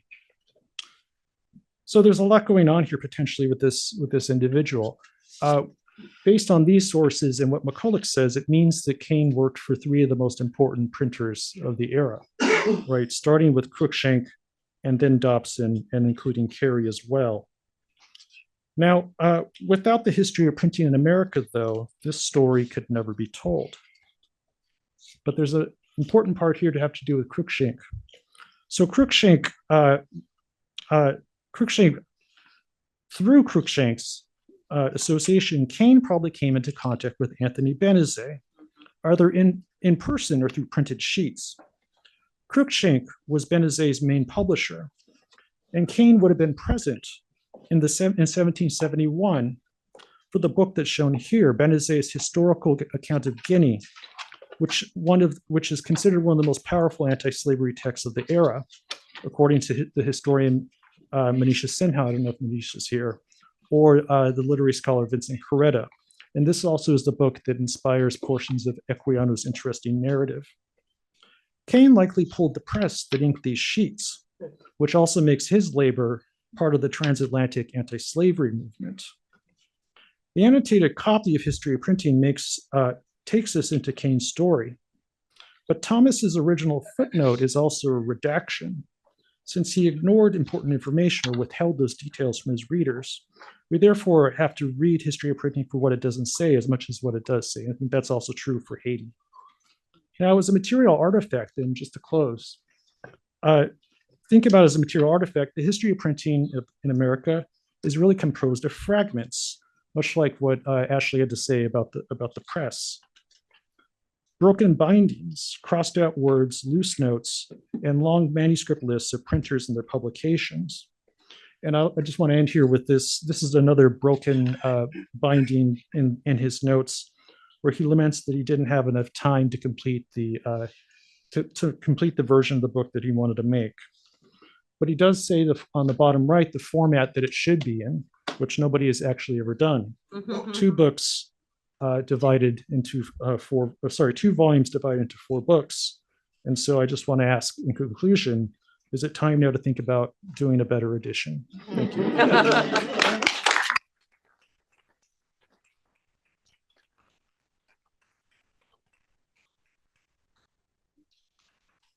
Our third speaker is Tim Green from the Library Company of Philadelphia, one of the great figures in the modern history of the book. And it's a great pleasure, Jim, to introduce you today. Jim.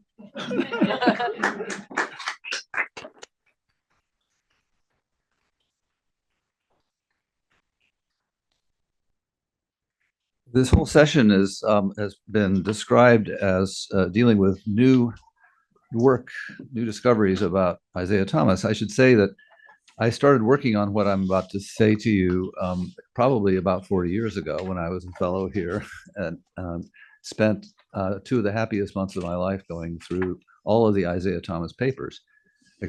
I didn't look at the history of the books in America manuscript, all the formal Isaiah Thomas papers, and that was a revelation to me. And I've written some things that I learned from that experience, but this is something that I never published partly because I thought, and I still think, that it's too conjectural, but I'll offer it to you today.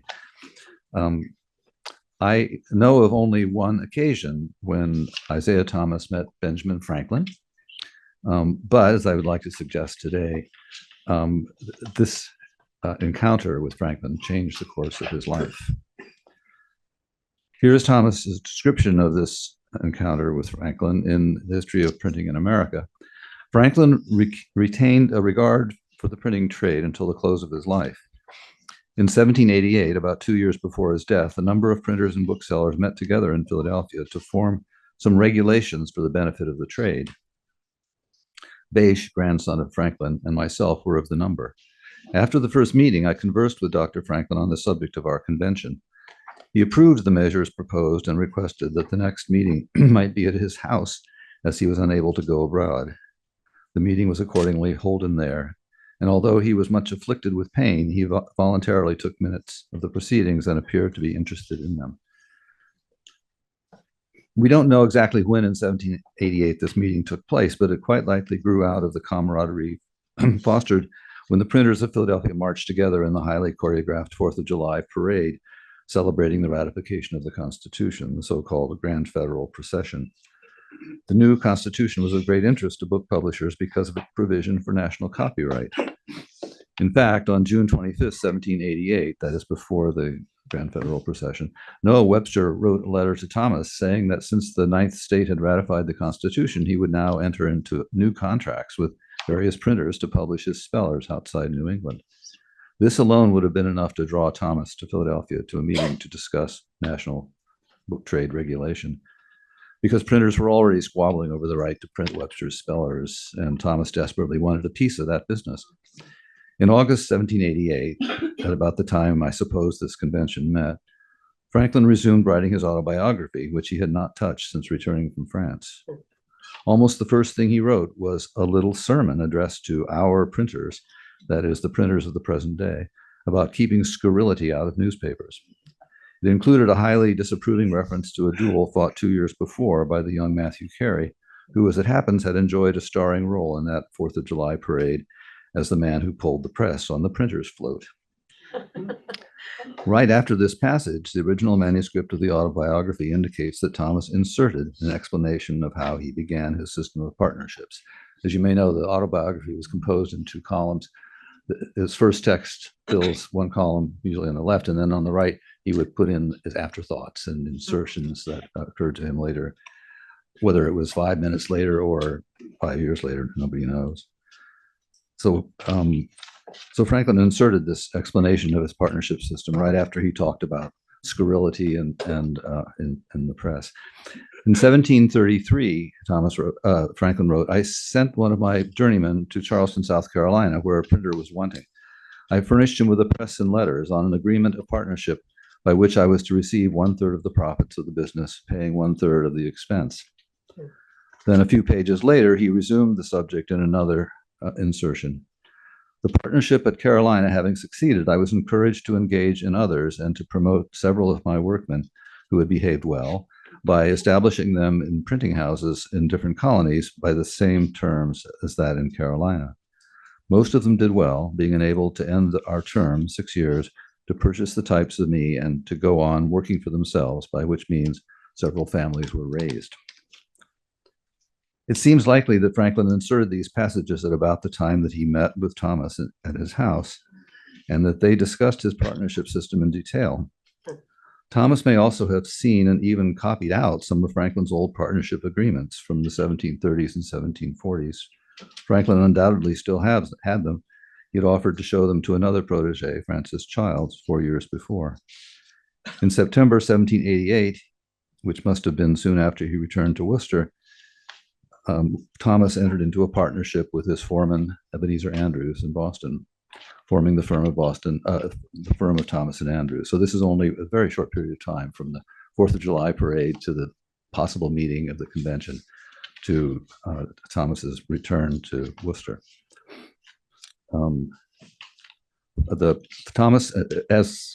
As in Franklin's partnership agreements, Thomas supplied the presses and type and agreed to pay half the expenses of the business.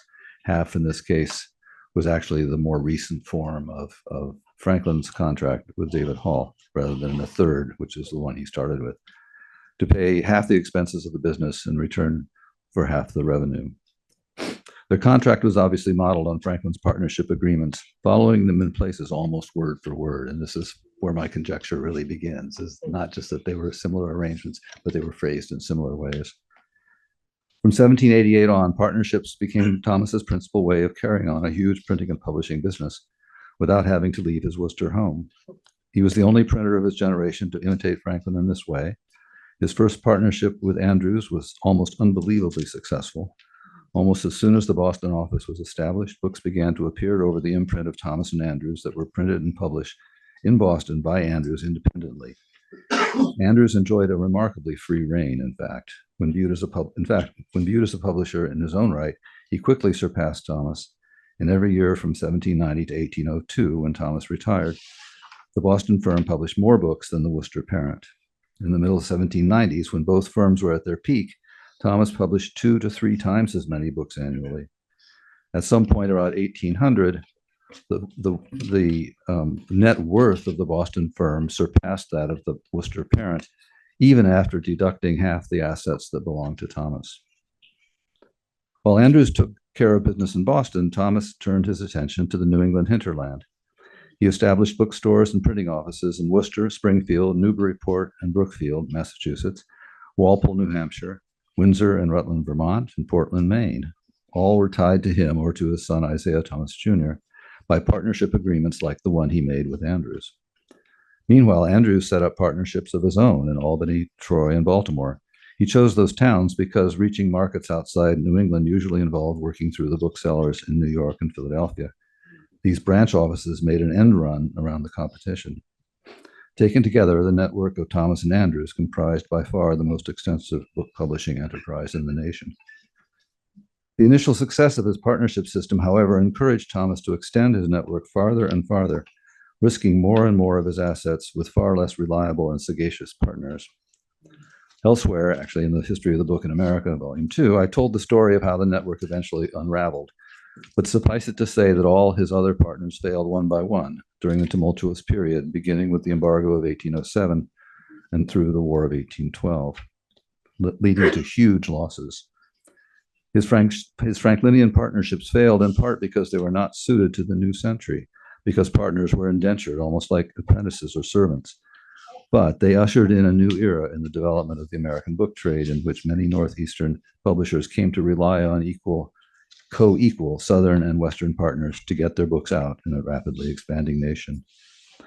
I believe then that the meeting with Franklin in Philadelphia was the watershed moment in Thomas's life, because in those few days he learned what he thought of as the secret to Franklin's success as a printer, and he used it to become the leading American book publisher for a time. Though their acquaintance was not extensive, then I would say Franklin's influence on Thomas is key to understanding his publishing business.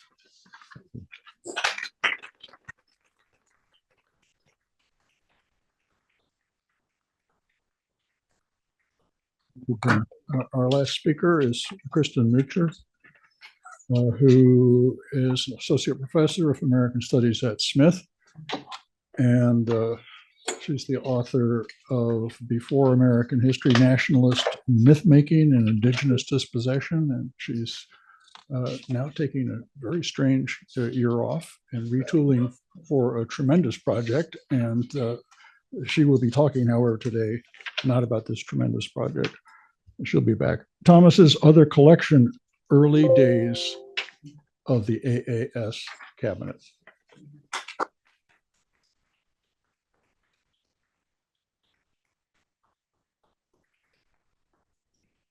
Thank you. Thank you, everyone who's here, my fellow panelists.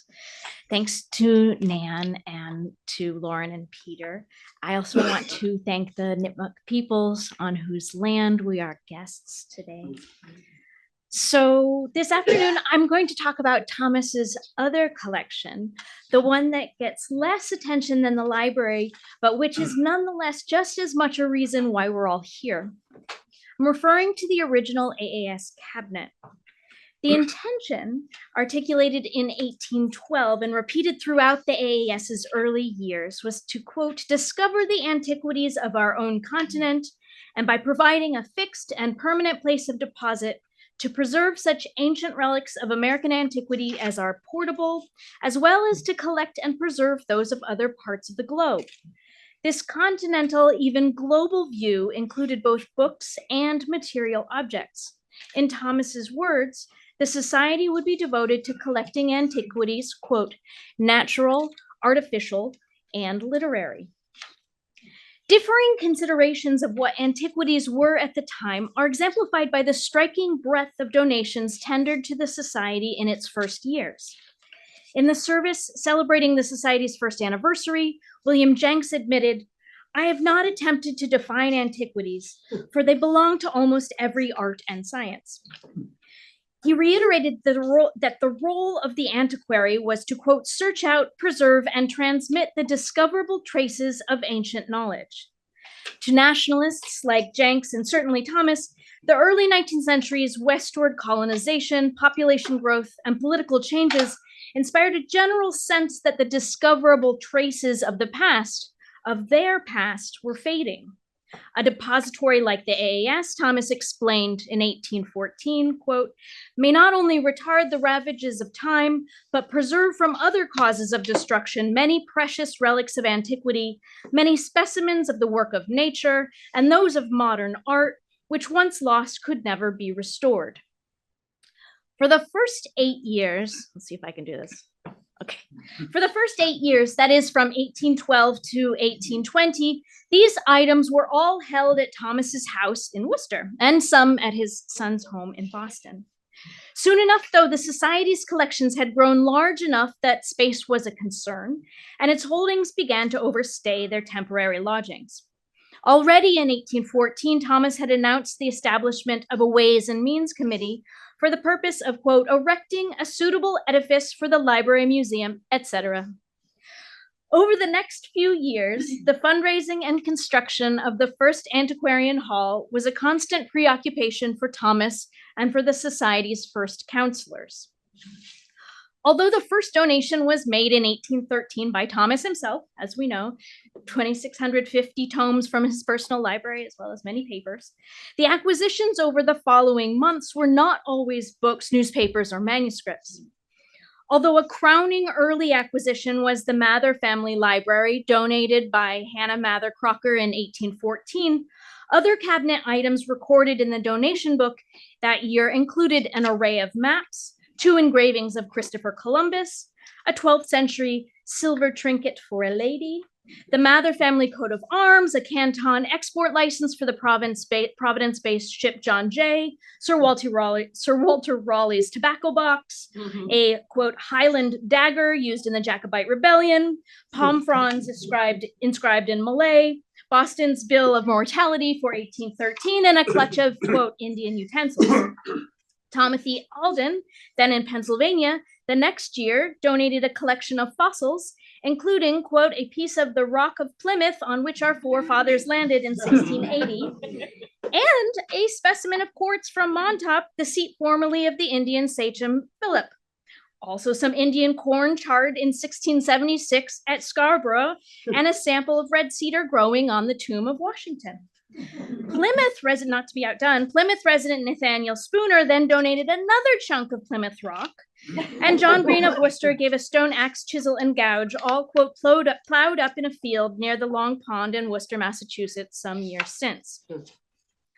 Aside from those items that the donors literally dug up in their yards, these earliest materials were chiefly heirlooms and family writings, as well as an old volume or miscellaneous manuscript here and there, and they exhibit strong British American sympathies, an overriding interest in the colonial era and New England's mercantile power, and also testify to the early society's commitment to collecting Indigenous materials, whether they be axes, deeds, missionary records, or native language texts.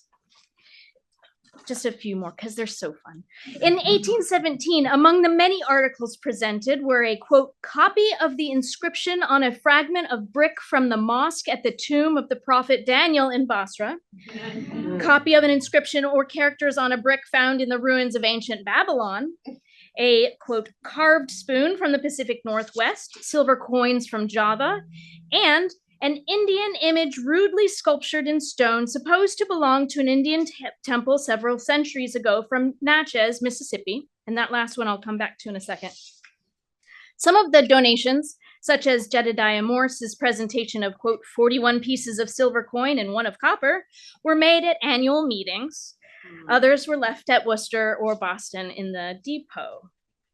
One of the cabinet's largest early donations came from Canadian fur trader Roderick Mackenzie in 1819, who sent dozens of items from the Pacific Northwest, and from Ohio members Caleb Atwater and Samuel Prescott Hildreth, who in 1820 and 1821 transmitted Indigenous materials uncovered from the earthworks, riverbanks, and caves from the Ohio Valley. Like Thomas, Atwater similarly understood himself to be rescuing the past for the good of the future. Quote, my object has been to snatch from the destroying, ruthless hand of man as many articles as my feeble arm could, and bear them to the place of deposit, which your enlightened liberality has erected there to remain for the inspection of future generations, he gushed in an 1819 letter to Thomas. I have to go through this. Okay, I skipped this one. Here's our 1818 plan for the first Antiquarian Hall with Thomas's annotations. As the society was amassing funds and designs for the first Antiquarian Hall, it was also making plans for an inaugural publication of its scholarly research. For while part of the labor of collecting was the physical amassing of materials, another part was sharing them. By the time the cabinet was safely lodged in its stately new building in the August of 1820, the society had already published its first volume of transactions, titled Archaeologia Americana, the month before. I like to think that the Archaeologia is the counterpoint or maybe even a shadow archive of the material collection. But the bulk of the volume, oh, that's the donation book. But the bulk of the volume, there it is. Here's the volume. Those are all of the copies here that I could find. Those are all the 1820 copies here. The bulk of the volume is dominated by Atwater's 142-page essay, Description of the Antiquities Discovered in the State of Ohio and Other Western States. This piece is often identified as the first scientific description of the Ohio earthworks and the beginning of U.S. archaeology. Atwater wrote and sent the manuscript to Thomas from Circleville, Ohio, but few realize how much the essay itself reflects its editor. From the surviving draft in his papers here, it appears as if Atwater posted sections for the essay about once a month. He worked in bursts, copying his composition onto sheets of writing paper and editing as he went. Sometimes, after a sentence was complete, Atwater changed his mind and crossed out the whole thing. Other times he charged on, not stopping to add a missing article or adjust for verb agreement. A few times, Atwater would bundle his pages and send them with a cover letter to Thomas. Other times, he would send them one by one, although still mailed in batches, as if he had set aside certain days to do the writing between or around his other duties.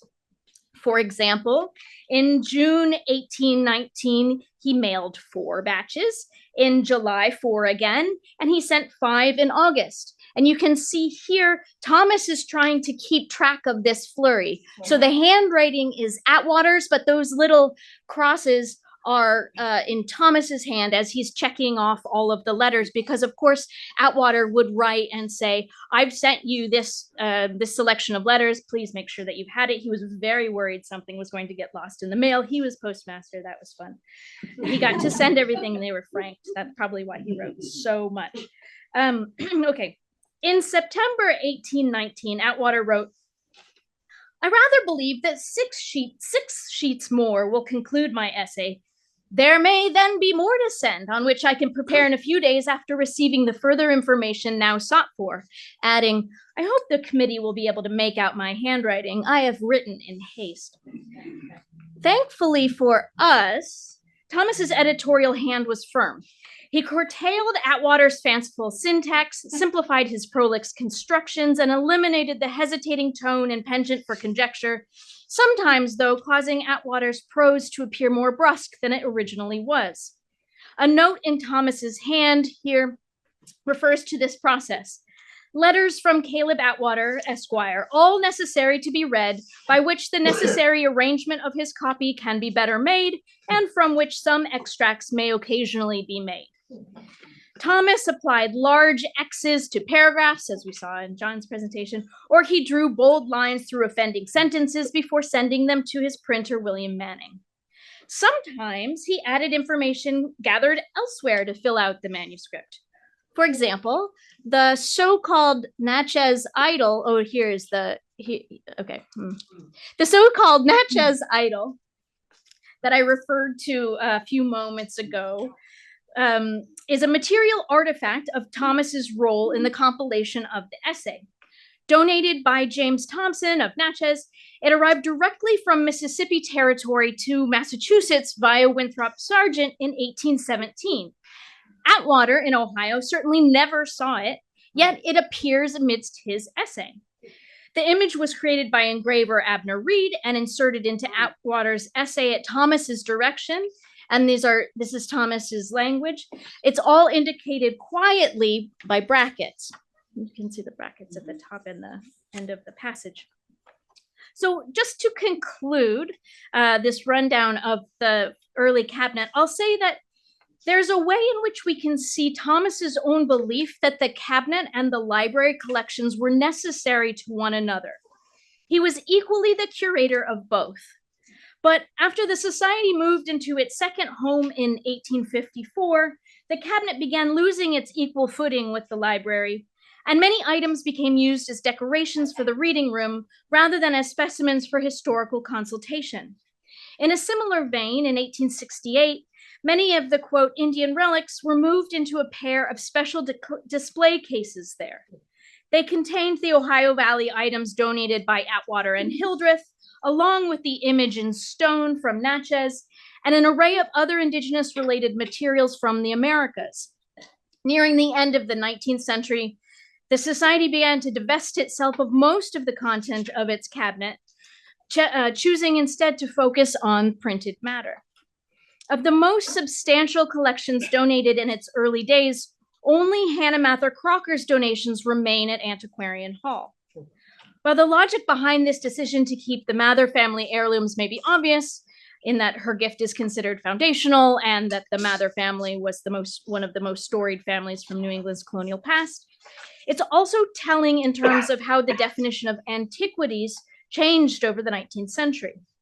By the time the Society moved into its current home in 1910, the cases were gone and most of the cabinet's contents were dispersed, sent variously to the Worcester Art Museum, to WPI, to the Peabody Museum at Harvard, and the Smithsonian Institution in DC.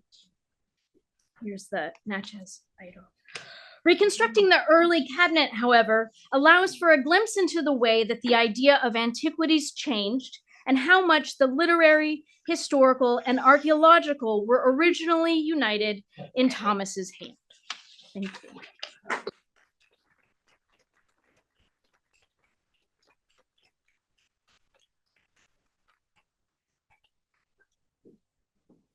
Well, thank you all panelists for a fascinating panel.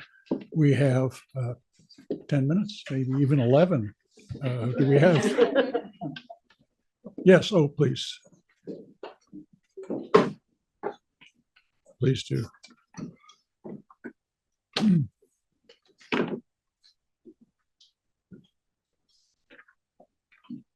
I did want to say that I also was an NEH scholar. I've had an NEH fellowship here, and so I would not be able to do what I'm doing now had that not happened. You're here. We have Ashley. We have Ashley live. Oh, great. Ashley, are you there? Yes, I'm here. Good to see everybody. Make her big.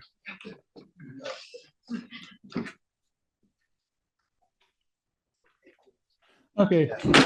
All right. Well, hi, Ashley. So, questions, comments? So, Oh, Ellen, Ellen of first. course. Whoa. Ashley, there's always been controversy about the crud on the press, the black crud, which some people have thought is evidence of a fire, but I don't think we know of any history of fire in Isaiah's life, right? Not that I know of, no.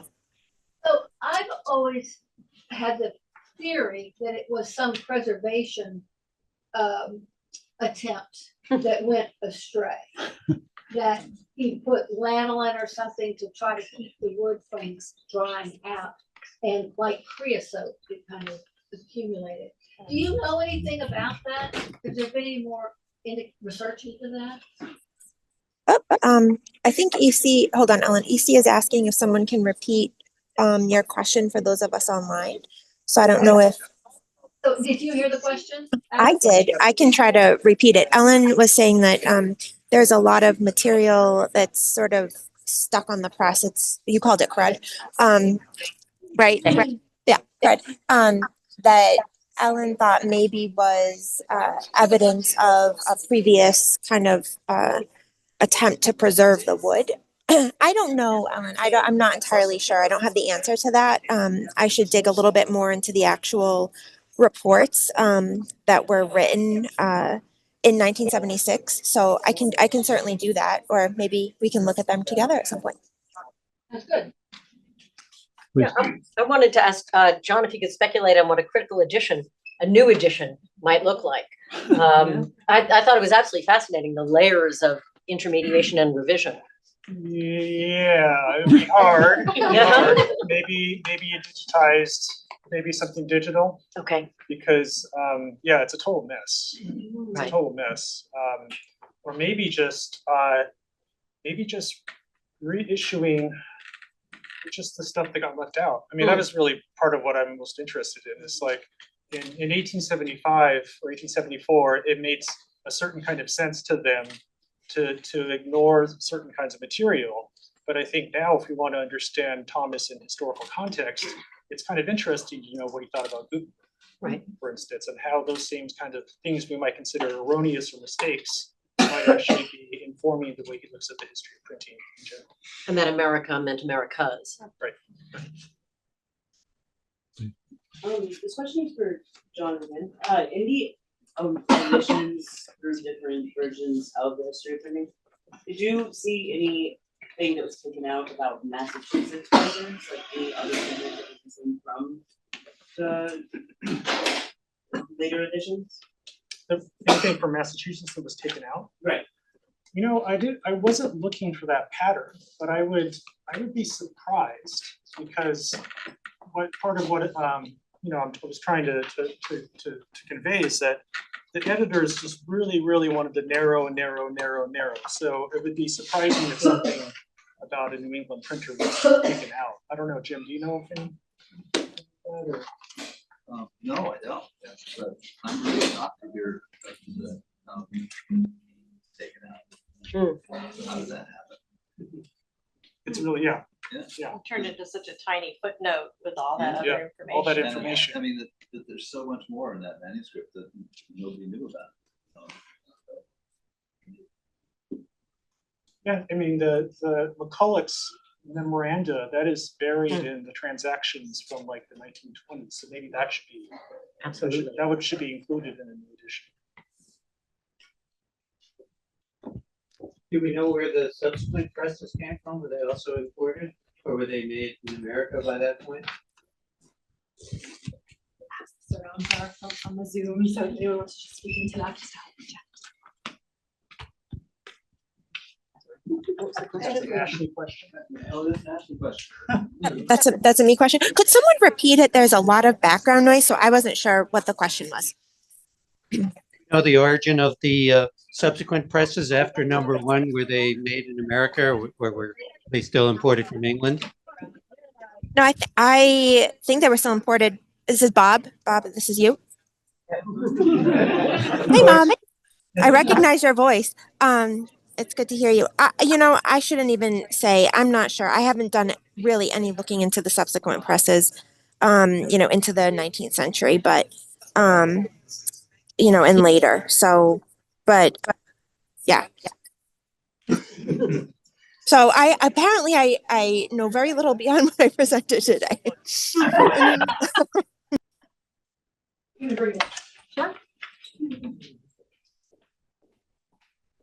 I have a question for Kristen, also from a former NEH fellow, but not from here. But I was wondering if you could locate Thomas's collecting practices in the cabinet within what we know of other collecting practices by other institutions in the early United States. Because as I was thinking about possible parallels, I mean, I think of like the American Philosophical Society, but this is also the age of Peale's Museum, eventually of Barnum, et cetera. So I'm wondering if you could just kind of contextualize it for us a little bit more. Yeah, absolutely.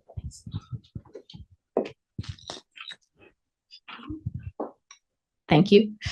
So likely because the cabinet was donor driven, and because of the certain affiliations and generations from which these donors came, the original collection really reflects a more 18th century version of the curiosity cabinet, except for the fact that it has this explicitly nationalist and also kind of bizarrely global sense to it. And that has a lot to do with the relationship to the missionaries who were in the area. It has everything to do with the relationship to the missionaries who were in the area. But because Thomas was very committed to collecting things from the Americas, but also more widely, even though he saw it as a patriotic project. So, you know, as we move, so one could think of the 1815-16 collection as belated, because at that point, Peale's museum is already moving toward more of the entertainment with the silhouettes, and it's become more sensationalist, right? Moving away from the gallery model. And this is like before Scooters and before Barnum, but that's never something that's quite on the table. The collection here was open to the public, and but in a very brief hours, and you had to know someone to get in. And apparently it wasn't that exciting. So the few records that I've looked at, people aren't that impressed. But I think it's because, you know, by the 1830s, it's just very old fashioned. And I think that's also why 30 years later, you see only a few of these objects kind of reemerge as decor and as curios, but much less in terms of the actual preservationist impulse that they originally had.